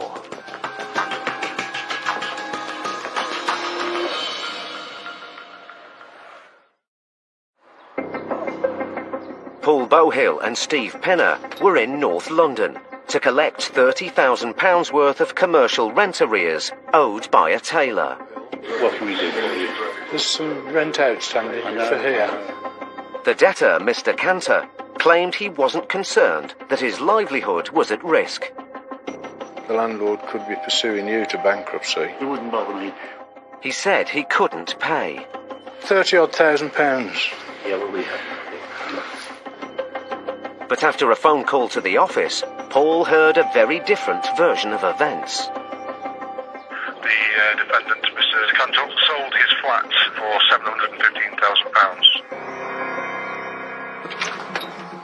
£715,000. Now Paul goes to tell Mr. Cantor just what his landlord has said. Right, I'll give it to you exactly as the officer's given it to me. The landlord thinks you're lying because you sold your house 2-3 years ago for £750,000, and you're obviously sitting on a gold mine you can afford to pay, and they want us to continue to take your car away, take everything away now, really. I'm disabled. Yeah. Have you got a disabled badge? Yeah, it's in the car. Sorry, okay. Because you've got a disabled badge, we won't take the car. With Mr. Cantor's car out of bounds, Paul presses once more for payment. Is there any figure today that you could possibly raise that might... Well, certainly the working capital raise would be about £5,000 or something like that. If you were to pay £5,000, I could give that to the office pretty much as a sensible... I'll tell you what, I can do this. Okay. It just takes away any capital, any bills that I've got to pay, which I can actually delay for a while. You've talked yourself into that. That's come from you, and I think it's a sensible suggestion. Would you be able to go to the bank if we run you to the bank or some variation of that to actually draw out the money? Yeah. Why not? All right, we're not busy, but people are coming in there, and I can't close, and I'm not prepared to do it. I'll ring you back and just tell him to instruct the auctioneers then. If I'm confronted with someone who's obviously been in the business for a long time, somebody who might still be older than me, it always is likely to become a personal fencing situation. But it's my experience that I always win. Paul's tough stance makes Mr. Cantor think again. The alternative is if I give you a debit card. Can that work? Yeah, that works, yeah. Let me just talk to the office first, because we still haven't got the okay for this money. Steve rings the office again to see whether the landlord will accept Mr. Cantor's offer of £5,000, together with a payment plan for the balance. £5,000 is acceptable. This is stepping right direction. Can you forward over some photographs of the items we're looking at? Yeah. Copy of the inventory, and then I'll speak to the client, the landlord in this case, and see which way they want to go with that. Okay, well, give me 5 minutes and I'll come back to you. You've got to feel sorry for the fella inside. He's 80 years old. He's struggling with this. In all fairness, he'd like to walk away, but it's in his name. That's down to the landlord's choice to what he wants to do. I don't think I'd be wanting to struggle when I'm 80 at that age. It's not good news for Mr. Cantor. He said the 5,000 is not going to be accepted by the landlord. They won't, okay. As Mr. Cantor won't increase his offer, Steve starts to take photos of the assets in the shop to send to the claimant. It'll be up to them to decide whether they want to clear the business out to get their money back, or change their mind and accept Mr. Cantor's £5,000 offer. It's all right, you're not in it, Jerry. It is sad when you see people who've worked hard all their life and then gradually they're fading out with work, with one thing or another, and then they're actually falling on hard times. Minutes later, the office calls back with the landlord's decision. Yes, the landlord will go with £5,000 today. Yeah. And then it will be £1,000 a month moving forward. Explain, Steve. Go on. If you pay the 5,000 and then 1,000 a month. I've agreed to that. Yeah. And I will now pass you over to Mr. Cantor, Jerry, and he'll run through the card with you. That's Jane. With £5,000 today and £1,000 monthly payments, Mr. Cantor's debt should be cleared in 2 years. Hi, Jane. Hi, Steve. That's come through. See you then. Take care. Look after yourself. Thank you very much for your help, Steve. The case is resolved for now. But if Mr. Cantor defaults on his monthly payments, the agents will be back. We knew if we pushed him a little bit more, we would get a better result. So we had to go through part of the ritual dance. And eventually he did what we really wanted him to do. He volunteered the payment of £5,000.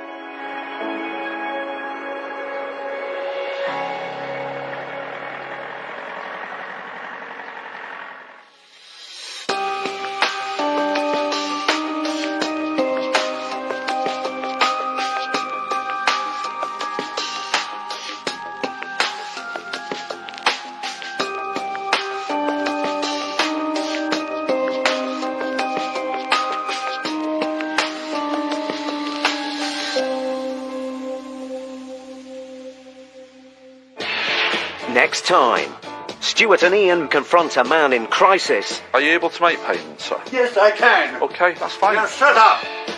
While Paul and Steve handle the fallout of a bitter breakup. Now I'm left with nothing. Kraken and colleague Ian Taylor are in Alderley Edge, a wealthy suburb of Manchester, to collect one of the biggest debts they've ever had to recover. A lot of money around there. Yeah. Balance as it stands at the moment is £406,273.39. Some balance, isn't it? The debtors, Mark and Karen, owe the money to a builder after they failed to pay him for a house they commissioned, forcing him to sell it to a bank at a loss. Imagine being in debt for that much. It really is, in the end of the line now, he needs to make a payment. If not, then we will be removing his goods. Here it is. With such a large sum of money owed, Stuart and Ian aren't sure how much they will be able to recover today. 2 vehicles there. Won't even scratch the surface. But they must try and get as much as they can for the claimant, in either cash or goods. Alright, let's go and have a chat. Right. Please wait while we try to connect you.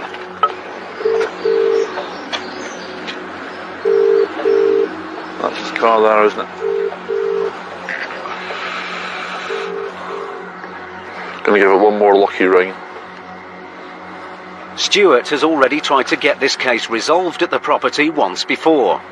As a result, he has an order from the High Court that allows them to gain entry by force if necessary. That is a door knock. Hello, is anybody in? Hello, mate, you okay? You what, sorry? Right, okay. I'll try and give him a ring now. Stuart gets Mark on the phone. Hello. Hi, Mark. I'm currently at your property at the moment, sir. Yeah, I know. My son just told me. Yeah, we've got High Court rates, so how is it you can make payments, sir? I can't. It's a ridiculous amount. I don't believe I owe it. So there's no way that you can make any sort of payment whatsoever? The most I've got is 5,000. It's not I accept that maybe not enough. No. No. I've got literally £5,000, that's it. It's not going to be enough, Mark. I tell you what, right, I'll do this. Have a look around inside the house, right? If there's goods to the value of £5,000 in there, Yeah. I will eat my hat. Yeah. My son will let you in. Right, okay. Okay. £5,000 worth of stuff that you can live out of there. Okay, no problem. I'll have a look round and then I'll ring you back, Mark. Alright. With £5,000 appearing to be Mark's best offer, Stuart and Ian must now look for assets inside the house to help offset at least part of the debt. What else like Fort Knox? Cheers. Hello. Alright, no worries. But they're in for a shock. The house is almost completely empty. I don't feel the cupboards are empty. Stuart goes to check upstairs. And he's in for another surprise. Are you Karen? Yeah. I know it must be a stressful time, but the writ's in your name as well. There's nothing that you or Mark can do at all. Yeah. He's offered a payment of 5,000, but it's not going to be nothing. Yeah. Well, it's £403,000 at the moment. I'll come back in a minute, obviously, but I'm just going to carry on doing the inventory of the house. All right.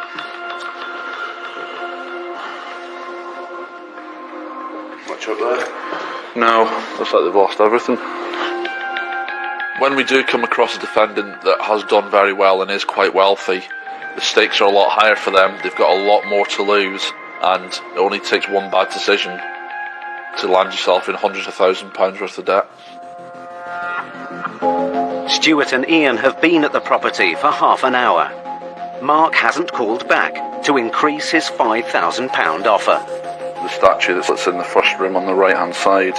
So Stuart and Ian start an inventory of the few assets of value in the house. 2 memorabilia shirts. It's Canton now, this one as well. Yeah. The 2 signed Manchester United football shirts should fetch a few £100 at auction. But there seem to be few assets of any value. Even the cars outside are of limited worth. But as the claimant has instructed that everything of any value should be removed, they're added to the inventory. Stuart calls the office with an update. We're just at this property now. It's more or less empty, Gary. But then he hears some surprising news. Yeah, no problem, Gary. Speak to you shortly. It seems that the claimant has asked for a £25,000 down payment today to call off the removal. Stuart calls Mark again. Hi, Mark. Right. Claimant wants at least 25. Wait, I mean, it's just ridiculous. He thinks we've got other properties we don't. But on the other side of it, though, Mark, you are living in one of the most prestigious places in the country. There's a fucking massive mortgage on there, which I'm barely keeping up with, and there's no equity in it. Okay, Mark, the city shortly. It's clear that Mark can't find the £25,000 needed to stop recovery today. Stuart calls the office again. They haven't got it. The claimant, they haven't got it. The claimant agrees to give the family some more time to raise the cash. Stuart calls Mark back. Right. They're willing to accept the controlled goods agreement, which means that everything stays here for 48 hours. That's just no good to me. We got no chance of paying this money back in 48 years, let alone 48 hours. Right. So he can have our busted up cars and our rubbish furniture, and he can do a statutory remand if he wants. That'd be great. It'll save me 1,200 quid. The cost of me going bankrupt. He thinks I've got the 25 grand lying round. Fuck me, who's got 25 grand lying round? It's clear Stuart and Ian have found themselves in the middle of a bitter dispute, with both sides refusing to back down, and with very few assets to use as leverage. Stuart will have to use all of his skills and experience to get this highly charged case resolved.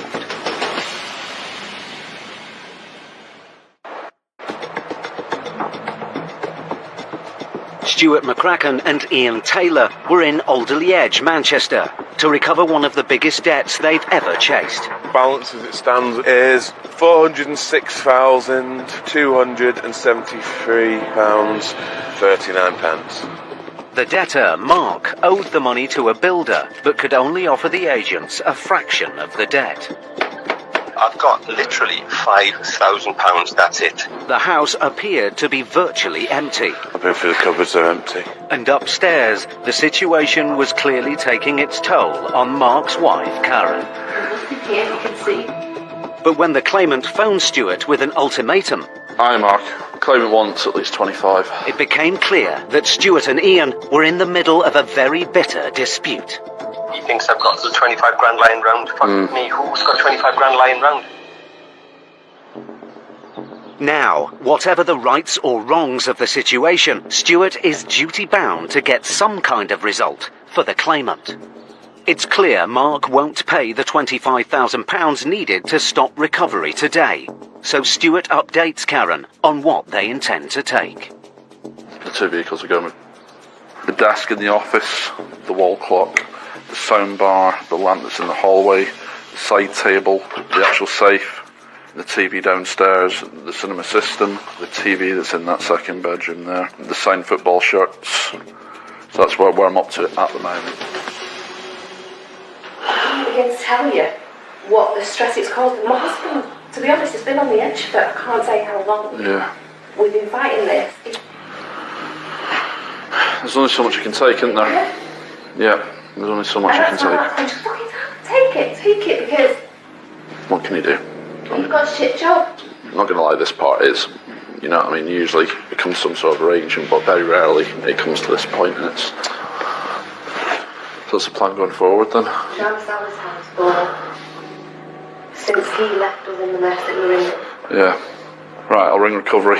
Stuart heads downstairs to call for recovery.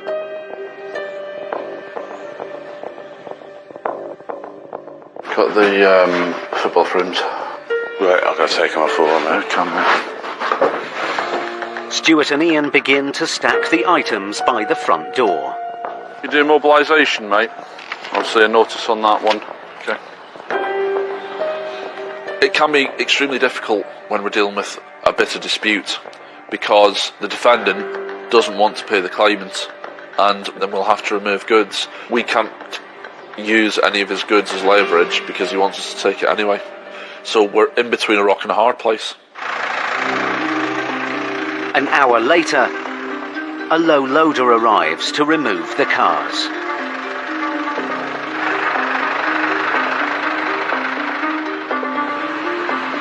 Minutes later, another recovery vehicle arrives to take away the household assets. Right, turn the lights off.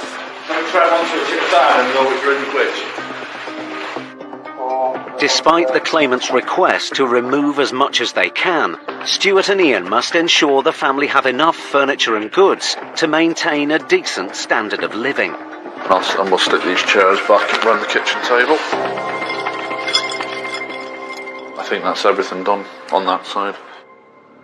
But the strain of the situation has pushed the family to their limits. Do you like sort of keeping your house? No, not at all. The situation as it is, and No, I understand, mate. Yeah, no, I understand that, but... Look, you're really getting me stressed now. I'm going to phone the police. But what are the police going to do? We're going in a minute. You've hassled me. You've hassled me for hours. I understand it's stressful, alright, but I'm here to do my job. Alright? Okay. I wouldn't want two High Court enforcement agents walking inside my property, but we're cool, we're calm, we're professional. We're there to resolve the situation and diffuse any worries that people may have, but ultimately we're there to do our job and we're there to execute that writ. With tempers fraying, Stuart gets the last items loaded and the recovery van leaves. The list of inventory's there. It's all broken down of exactly it's been taken control of. And who does the valuation on how much it's worth? That's it, the auctioneer's doing that. Okay.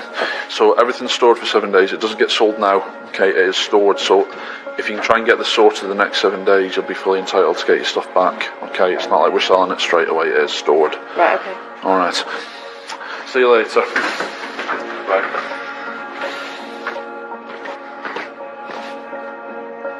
It's always rubbish when it gets to that stage, isn't it? But yeah, people aren't going to pay.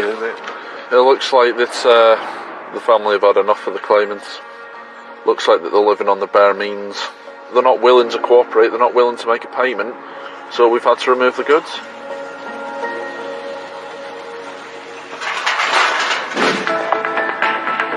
Recent research shows that 4 out of 10 private tenants spend more than 30% of their pay on rent.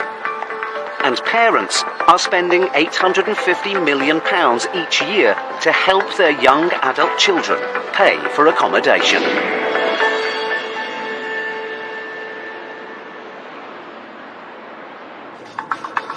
High Court enforcement agents Gary Brown and trainee Connor Jackson are in Ashford, Kent, to recover a debt of over £11,000 owed in unpaid rent. Our next customer is a Kerry Marden. Okay. Her and Shane Marden owe £11,133.42. Oof. The case began 18 months ago when Kerry and Shane's former landlord took the couple to court over the rent arrears. Both agreed to pay the landlord back in instalments, but now Kerry has defaulted. Shane Marden has been paying £15 every 2 weeks. As far as I understand, Kerry Marden has paid nothing. Kerry and Shane have since split up, and Gary has tried unsuccessfully to get payment from Kerry on a previous visit. Now, I've met this girl before. Now Gary and Connor are on their way back to see her again, to get this case resolved for good.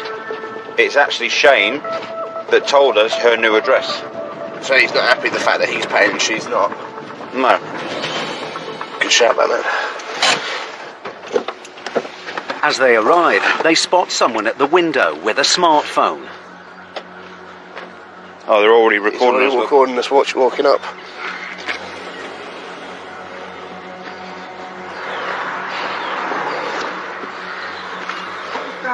Alright, can I speak to Kerry, please? He's not here. Can we get her on the phone? Huh? Can we get her on the phone? I'll get on the phone. But I mean, what is it? Show us some money. I'll be ringing her. Alright. While the man, Kerry's new boyfriend, Steve, gets her on the phone, Gary takes the opportunity to make peaceful access into the house, something the writ allows him to do. They're in the house. They've just come in the house. I didn't let them in. They've just walked in the house. Can I speak to her? Yeah. She's not told you anything about this? I don't know anything about this. Hi Kerry, it's Gary Brown. Do you remember I came to your house about this debt? No. There's still £11,000 that's owed. Well, my ex told me that he's paying it. He's paying some money, but he's not responsible for all of it. The situation is we're here to try and set up an arrangement Yeah. or remove goods from the premises. I've just moved in there. Do you know how bad that looks? Well, this needs to be sorted. You brought this on yourself, Kerry. Well, I'm trying to, but you're not coming to anything. It's Okay, you said you're trying to. What efforts have you made to sort this in the last year and a half? I'll pass you back to Steve. Hello? What's all this? 11 grand? But I mean, hang on a minute, Kerry. I've been sitting here watching TV, not knowing nothing about it all. And they just rocked up here now, so... It's quite a common thing to see debts being hidden from partners. And I think it's because of embarrassment sometimes, bringing up the past. Obviously there's going to be a few words and a conversation to be had between the two of them once we're out of there, but first and foremost, the debt needs to be paid. 5 minutes later, Kerry is back on the phone. Hi, Kerry. Hello. How much could you come up with today? I don't know. How much? We normally ask for half of the money, which is £5.5 grand. Right. If you can come up with £5.5 grand, then I think that would be reasonable, and then we'll do an arrangement for the rest. Alright. Alright, bye. Gary and Connor give Kerry some time to try and raise some funds. But it's clear that Steve is still in shock about the agent's visit. It's a nice area around here. I don't need this on my doorstep. Do you know what I mean? I know you're doing your job. Do you know what I mean? I ain't got a problem with that. Steve, I completely sympathise with you, mate. Yeah, this is... Hello? Kerry calls again. I just want to speak to you. Hello? Hi. My granddad said he can write me a cheque for 6,000 to give to you now, if that's okay. We can't take cheques because it's not cleared funds, I'm afraid. We can take debit or credit card if your granddad's They got... can take credit cards, but they can't take cheques. It's not acceptable no more. He's got a bank card. Okay, because it's for that amount of money, it would need to go to the office for them to take the money. So I'll ring the office now then and tell them to expect a phone call. Okay. How much are you offering monthly? 100. 100 a month or 100 a week? Right. Kerry's granddad has offered over half of the debt as a down payment. It's a surprise result, but the situation is clearly taking its toll. Sounds really upset. Yeah, I mean, I know what it is. Well, I mean, she's put herself in this situation. Because it's not that the money's owed, I reckon it's the most embarrassing thing, isn't it? Because I feel a bit embarrassed. Like, I guarantee no one will actually come up to me and say, well, what was all that about? People are made, it's Chinese whispers. Before you know it, I'm Fred West or something, and you found bodies in the garden. 30 minutes later, Gary rings the office to check the money has been transferred. Hi, Jane. Has that gone through, or is it just... Oh, God, okay. It seems that the payment has been declined. Gary calls Kerry. Hello? Hello. It got declined because my grandfather didn't realise that there's only 4,000 in the bank. Right. I know it's not your fault. You didn't know what was in your granddad's account, but I've been here for 2 hours now. Well, Which... It's not like I'm not offering to pay you nothing. Kerry says her granddad can pay £4,000 right now, but it's not the 6 she offered. Whilst they wait to hear if she can raise the rest of the money, Gary and Connor start an inventory of goods they could seize to offset the balance. Feels like real gold. It's heavy. But then Kerry arrives, and Gary is in for an unexpected surprise. I didn't know you were pregnant when when we were just talking about it earlier. I'm going to help you out, right? If your granddad can pay the £4,000 now, we'll leave. Each situation is different and everybody's different to the next, so I try not to look at things and make judgments before I actually speak to people, because it's very easy to do that. And if somebody's pregnant, then you really have to change the angle that you're coming at. Kerry's granddad's payment of £4,000 goes through, and Kerry has now promised to get the other £2,000 by the end of the day. Gary draws up the arrangement. £4,000 paid now, £2,000 paid by 5 p.m. today, and then £100 a month starting 1st of April. Finally, the case is resolved for now. That's it. Stick to the arrangement that way. We don't need to come back. Well, we'll leave you in peace anyway. Take care, guys. Okay, thank you. See you later. See you later. It's been a surprising result for Gary and Connor. I think the client will be happy with this. Nice little village like this in the middle of Kent. The last thing anybody wants is enforcement agents knocking on doors, because it's pretty much obvious what we are and who we are, what we're doing. And we're not exactly a bag of crisps, are we? Bag of crisps? Yeah, we're not small, we're not discreet.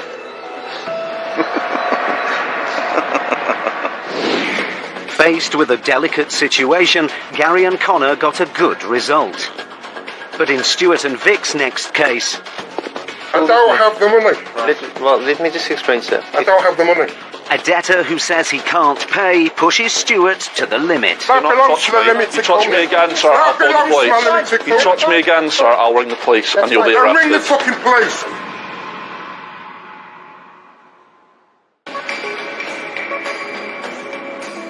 Research has revealed that stagnant wage growth and the rising cost of living are major factors contributing to escalating levels of personal debt in the UK. Over the past decade, more than 50% of Britons have seen an increase in their living costs, whilst a quarter of people claim their income has stalled completely or even fallen.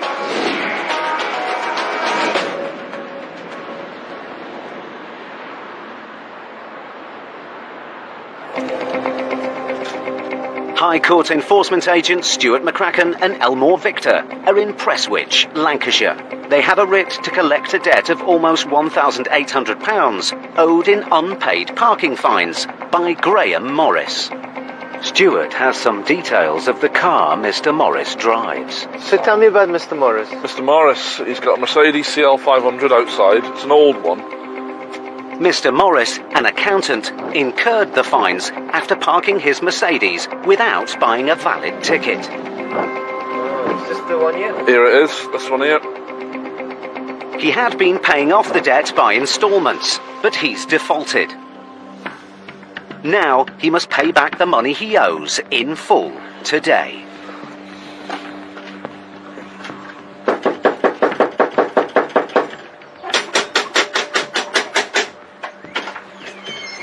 Hello, Mr. Morris. My name's Mr. McCracken. I'm a High Court enforcement agent. Here are the High Court writs, sir. The total amount of £1,762. Are you able to make payments? If not, we are instructed to remove goods, sir. I don't have the money at the moment. Right, okay. The total balance at the moment is £1,762.84. No, it's not. It's £1,000. You stuck 600 quid on costs. At the moment, sir. You That's stuck right. 600 quid on costs. That's at the moment, sir. How do you justify 600 quid on the £1,000 debt? Well, that's something you need to take up the court, sir, not with us. So we can go around in circles with this all day long, so I'm going to change the situation, sir. Unless the balance is paid, we're here to remove the goods. Yeah, Here's your copy, sir. I'll give you a copy of your paperwork, sir. Left Don't fucking grab things off like that. You grabbed it, sir. With the door open, Stuart takes the opportunity to make peaceful entry into the house. paying this debt off at £100 a week. Right. You know what's going on. Okay, so the claimant... Don't act stupid. I'm not acting stupid. Yes, you know, most of this debt has been paid off. Right. There's an outstanding balance then, sir. So what we're here to do now, sir, is to collect the balance. If not, we're instructed to remove goods. If the balance is paid in full... I don't have the money. Let me just explain, sir. I don't have the money. All right. Right, I've had to close my fucking office down. Right, and I've had to lay staff off. I don't have the money. Okay. You have been making payments towards it, though. Yes, I have. Why have you stopped? I've got no money coming in. I'm due money in this week. That's from somebody that's owed me money for 8 months. Yeah. I was going to ring your company up and I was going to offer them 300 quid and then start making payments again. I owe money on North West Water and I'm paying them off at £100. And there's a limit. There's a limit to what I can do. Yeah. It's clear that Mr. Morris is facing financial difficulties, but the agents are duty-bound to get this case resolved one way or another. Stuart goes to clamp Mr. Morris's Mercedes outside and calls for a vehicle check. We're currently at the property at the moment. We've seized a vehicle, a Mercedes CL500. Could you do HPI on it, please? CL500 auto, yeah, clear finance. The vehicle, I reckon, is worth about 750 quid. Okay. As the car appears to be worth less than half the value of the debt, the agents will have to look for other assets inside the house to offset the balance. We'll have to remove goods, sir. Then remove the car. Okay, and we'll be removing goods inside the property as The well. property as well, that won't cover the debt and not that vehicle. It's of the age. There'll be goods inside the property as well, so and if we do Well, this do is that, rented property. It's owned by my sister. what about the goods, sir? I'm going to get my sister down. It's her property. Yeah, if you haven't got any evidence to prove the goods belong to her, then we will be removing No, them, you sir. won't. We will be, sir. No, you won't. Yes, we will, sir. No, you won't. It's her property. Right. You keep saying that, sir, but it's not going to stop what we're It's doing. got a fucking land registry. Okay, fucking don't swear at me, proves it. sir. I'm not swearing at you. Get off my property. I'm not going anywhere, sir. It's quite frustrating for us when the debtor doesn't want to play game. I mean, if we're there to resolve the matter or try and work with them, and he's just not interested in even talking to you, it's frustrating because at the end of the day, we know we will get it resolved one way or the other. But before it gets to that stage of removing, we would like to resolve the matter. Mr. Morris calls his sister. Whilst they wait for her to arrive, Stuart starts an inventory. So, how long have you rented this house, sir? 7 years. 7 years. And everything in the house was in the house when you Yes. moved in? Right, even that TV isn't 7 years old, let's be honest. So you're saying that your sister bought that for you? Yeah, I bought that. Right, there we go, sir. So there are goods in here that belong to you. Okay, take the fucking TV. Yeah, there we go, sir. Take the fucking TV. Do you know what? Because of your attitude, I'll tell you what I'm going to do. I'm not going to pay a penny now. The TV seems to be the only asset inside worth seizing. But then Stuart spots something. That laptop belongs to my limited company. Okay. Leave it alone. Okay, so have you got any, can you just prove that with some Yeah, documentation, the invoices sir? are at my office. Okay, no problem. What we'll do is we'll get it removed today. It is then stored. That belongs. Don't touch me. That Sir, belongs to. do That not belongs touch to the me. limited You touch company. me again, sir, I'll That call the belongs to my police. limited You company. touch me again, sir, I'll ring the police and you'll be Don't ring the arrested. fucking police. With Mr. Morris in direct conflict with Stuart, the case has taken a nasty turn. Stuart must try and make Mr. Morris understand that the laptop will be seized unless he can provide proof it belongs to his company. But he's not backing down. This will be removed. It's being removed at the moment, sir. Don't try and obstruct me doing my job, sir. That belongs to my limited company. You will have time to get documentation together, that's fine. So I'm going to do now is I'm going to secure this in the van to believe that you try and take it and try and hide it. Okay? That's fucking outrageous. The defendants use tactics that are aggressive, abusive. It just makes us more determined, and it doesn't throw us off the scent. It keeps us tracked on exactly what we want to do. It makes us even more determined to get a result. The agents have been in the house for 20 minutes when Mr. Morris's sister, Fiona, arrives. Morning. He's in there. Good morning.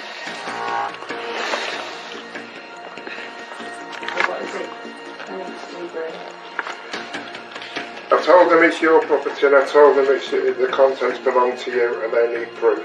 Can I discuss the case with your sister, Yes, sir? you can. Because the gentleman was on a payment plan, but he stopped paying. And now we've been instructed to collect the full outstanding balance. The vehicle has been seized outside, and that won't cover the debt, so we'll have to remove goods from the property. Everything here belongs to me. Well, that TV doesn't. We've already established that, so I'm not going to go around in circles. I want to talk to my brother on my own. Yeah, sure, but we won't be leaving the property. We'll go in a different room, but we'll have to stay in the property. Please bring another room. Yeah, of course, not a problem. Sometimes defendants get themselves into a mess, a financial mess, maybe a business venture that's gone wrong. Due to no fault of their own, they find themselves in a situation where we're on their doorstep. 9 times out of 10, it's usually parents or brothers and sisters that actually help the person that's in distress, which is a good thing to see. Minutes later, the debtor's sister wants to start negotiating. Is there a certain amount that could be given today to give my brother an opportunity? It needs to be paid in full.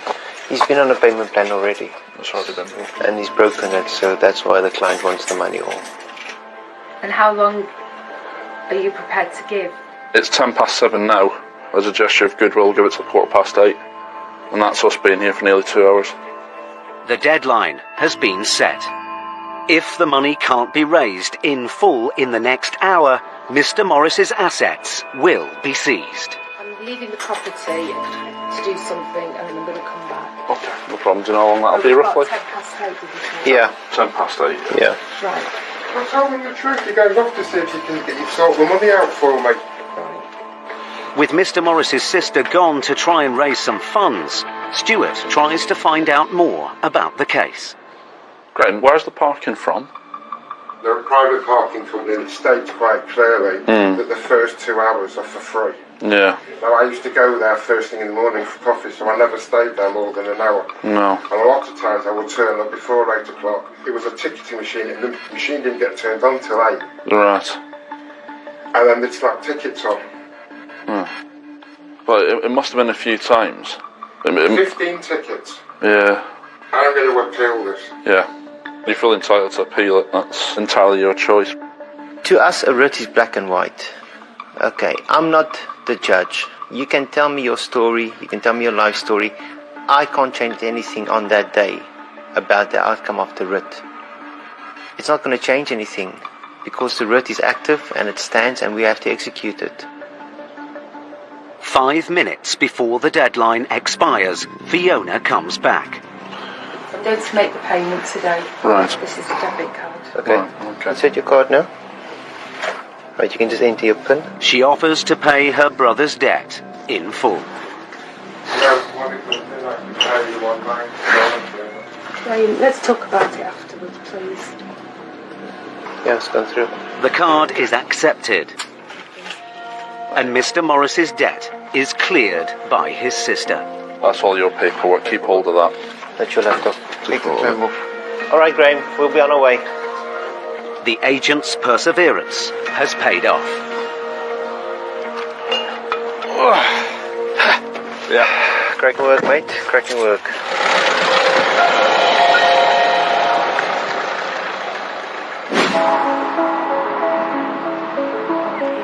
Last year, nearly 30% of people who sought advice from a leading debt charity owed money to family and friends. The average amount owed exceeded £4,500, while the total amount owed has risen by nearly £200 million since 2014.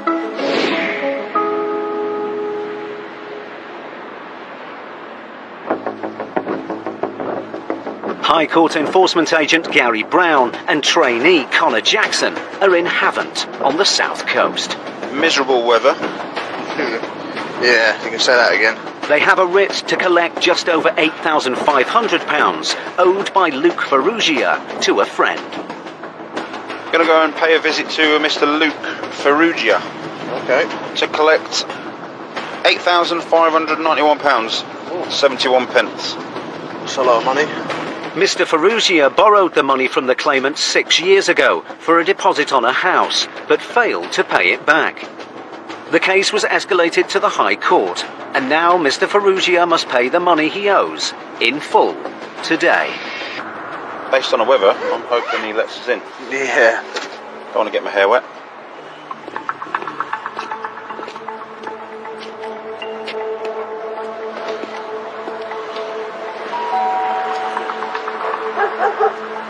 That dog's next door, mate. Yeah, I heard a door close. I heard a bang. A dull thud.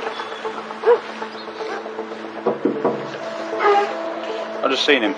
I know you're in, mate. I can see you through the window. Can you come to the door, please? Well, if you want to speak to me, I'll explain what this is about. He's coming to the door. I didn't realise you were coming to the door. My name's Gary Brown. This is my colleague Connor Jackson. We're here about a legal matter. This is a High Court writ. Yeah. Can I step in the dry? Yeah, sorry, mate. Come in. Do you mind if I get dressed then? All right, mate. Mr. Farrugia's girlfriend is also at home. Were you involved in this as well, or? Oh God, no! I've only been with him 3 years. You're talking this happened 5, 6 years ago. Oh wow, okay, a long time ago then. How much was he on for? Well, he's taken you to court for 6,757. No, he didn't even lend me that much. I think it was about 1,500 quid, £2,000, something like that. With interest, court costs and legal fees now added, the scale of the debt has clearly come as a shock. We're here to collect £8,597. I ain't got 8 grand, so I ain't got anything worth 8 grand. The money that he's wanting is the money he gave me to pay for the deposit on the place that I was living at. Because I was living at my nan's, and it's like, look, I'll give you the money and that, you know what I mean, to sort of like help get started, and so pay back, mate. Don't worry about it. Really? Did he said don't worry about it? Yeah, that's what, honestly. Because I wouldn't say that if I'd lent you like 6. No, I was Now Gary needs to get this case resolved, one way or another. What do you do for a living? Ground worker labourer. You know what I mean? So I bust my bollocks and I've got no idea this is going on, and then you turn up. This writ here orders us to remove goods unless the debt's paid. It's all her stuff. So Everything. Everything in the Argos car, which is all mine. The sofas are my finance, cars my finance. Okay. All of it's mine. He had nothing when I met him. I'm not even working at the moment because I'm self-employed and that, and like I said, the majority of the shit in this house is hers. With most of the assets in the house belonging to Luke's girlfriend, Gary changes tactics. I'll be reasonable with you, and I'll give you 15 minutes to make some phone calls, see if somebody can help. I need time, mate. I'm self-employed, like I said to that. I've literally got fuck all. It's not, a morning isn't enough time to sort this out. The clock is ticking. If Mr. Farrugia can't raise any funds before the deadline, he stands to lose what little he has.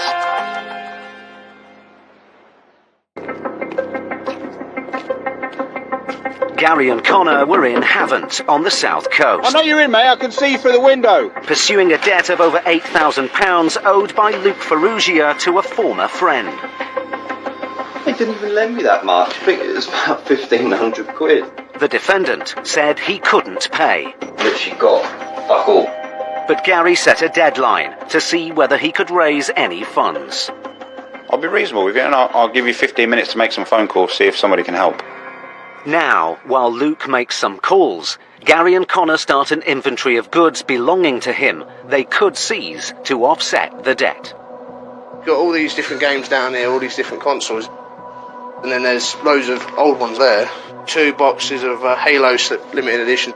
They're 40 quid each. You got a GameCube. Be a shame to have to take all this stuff.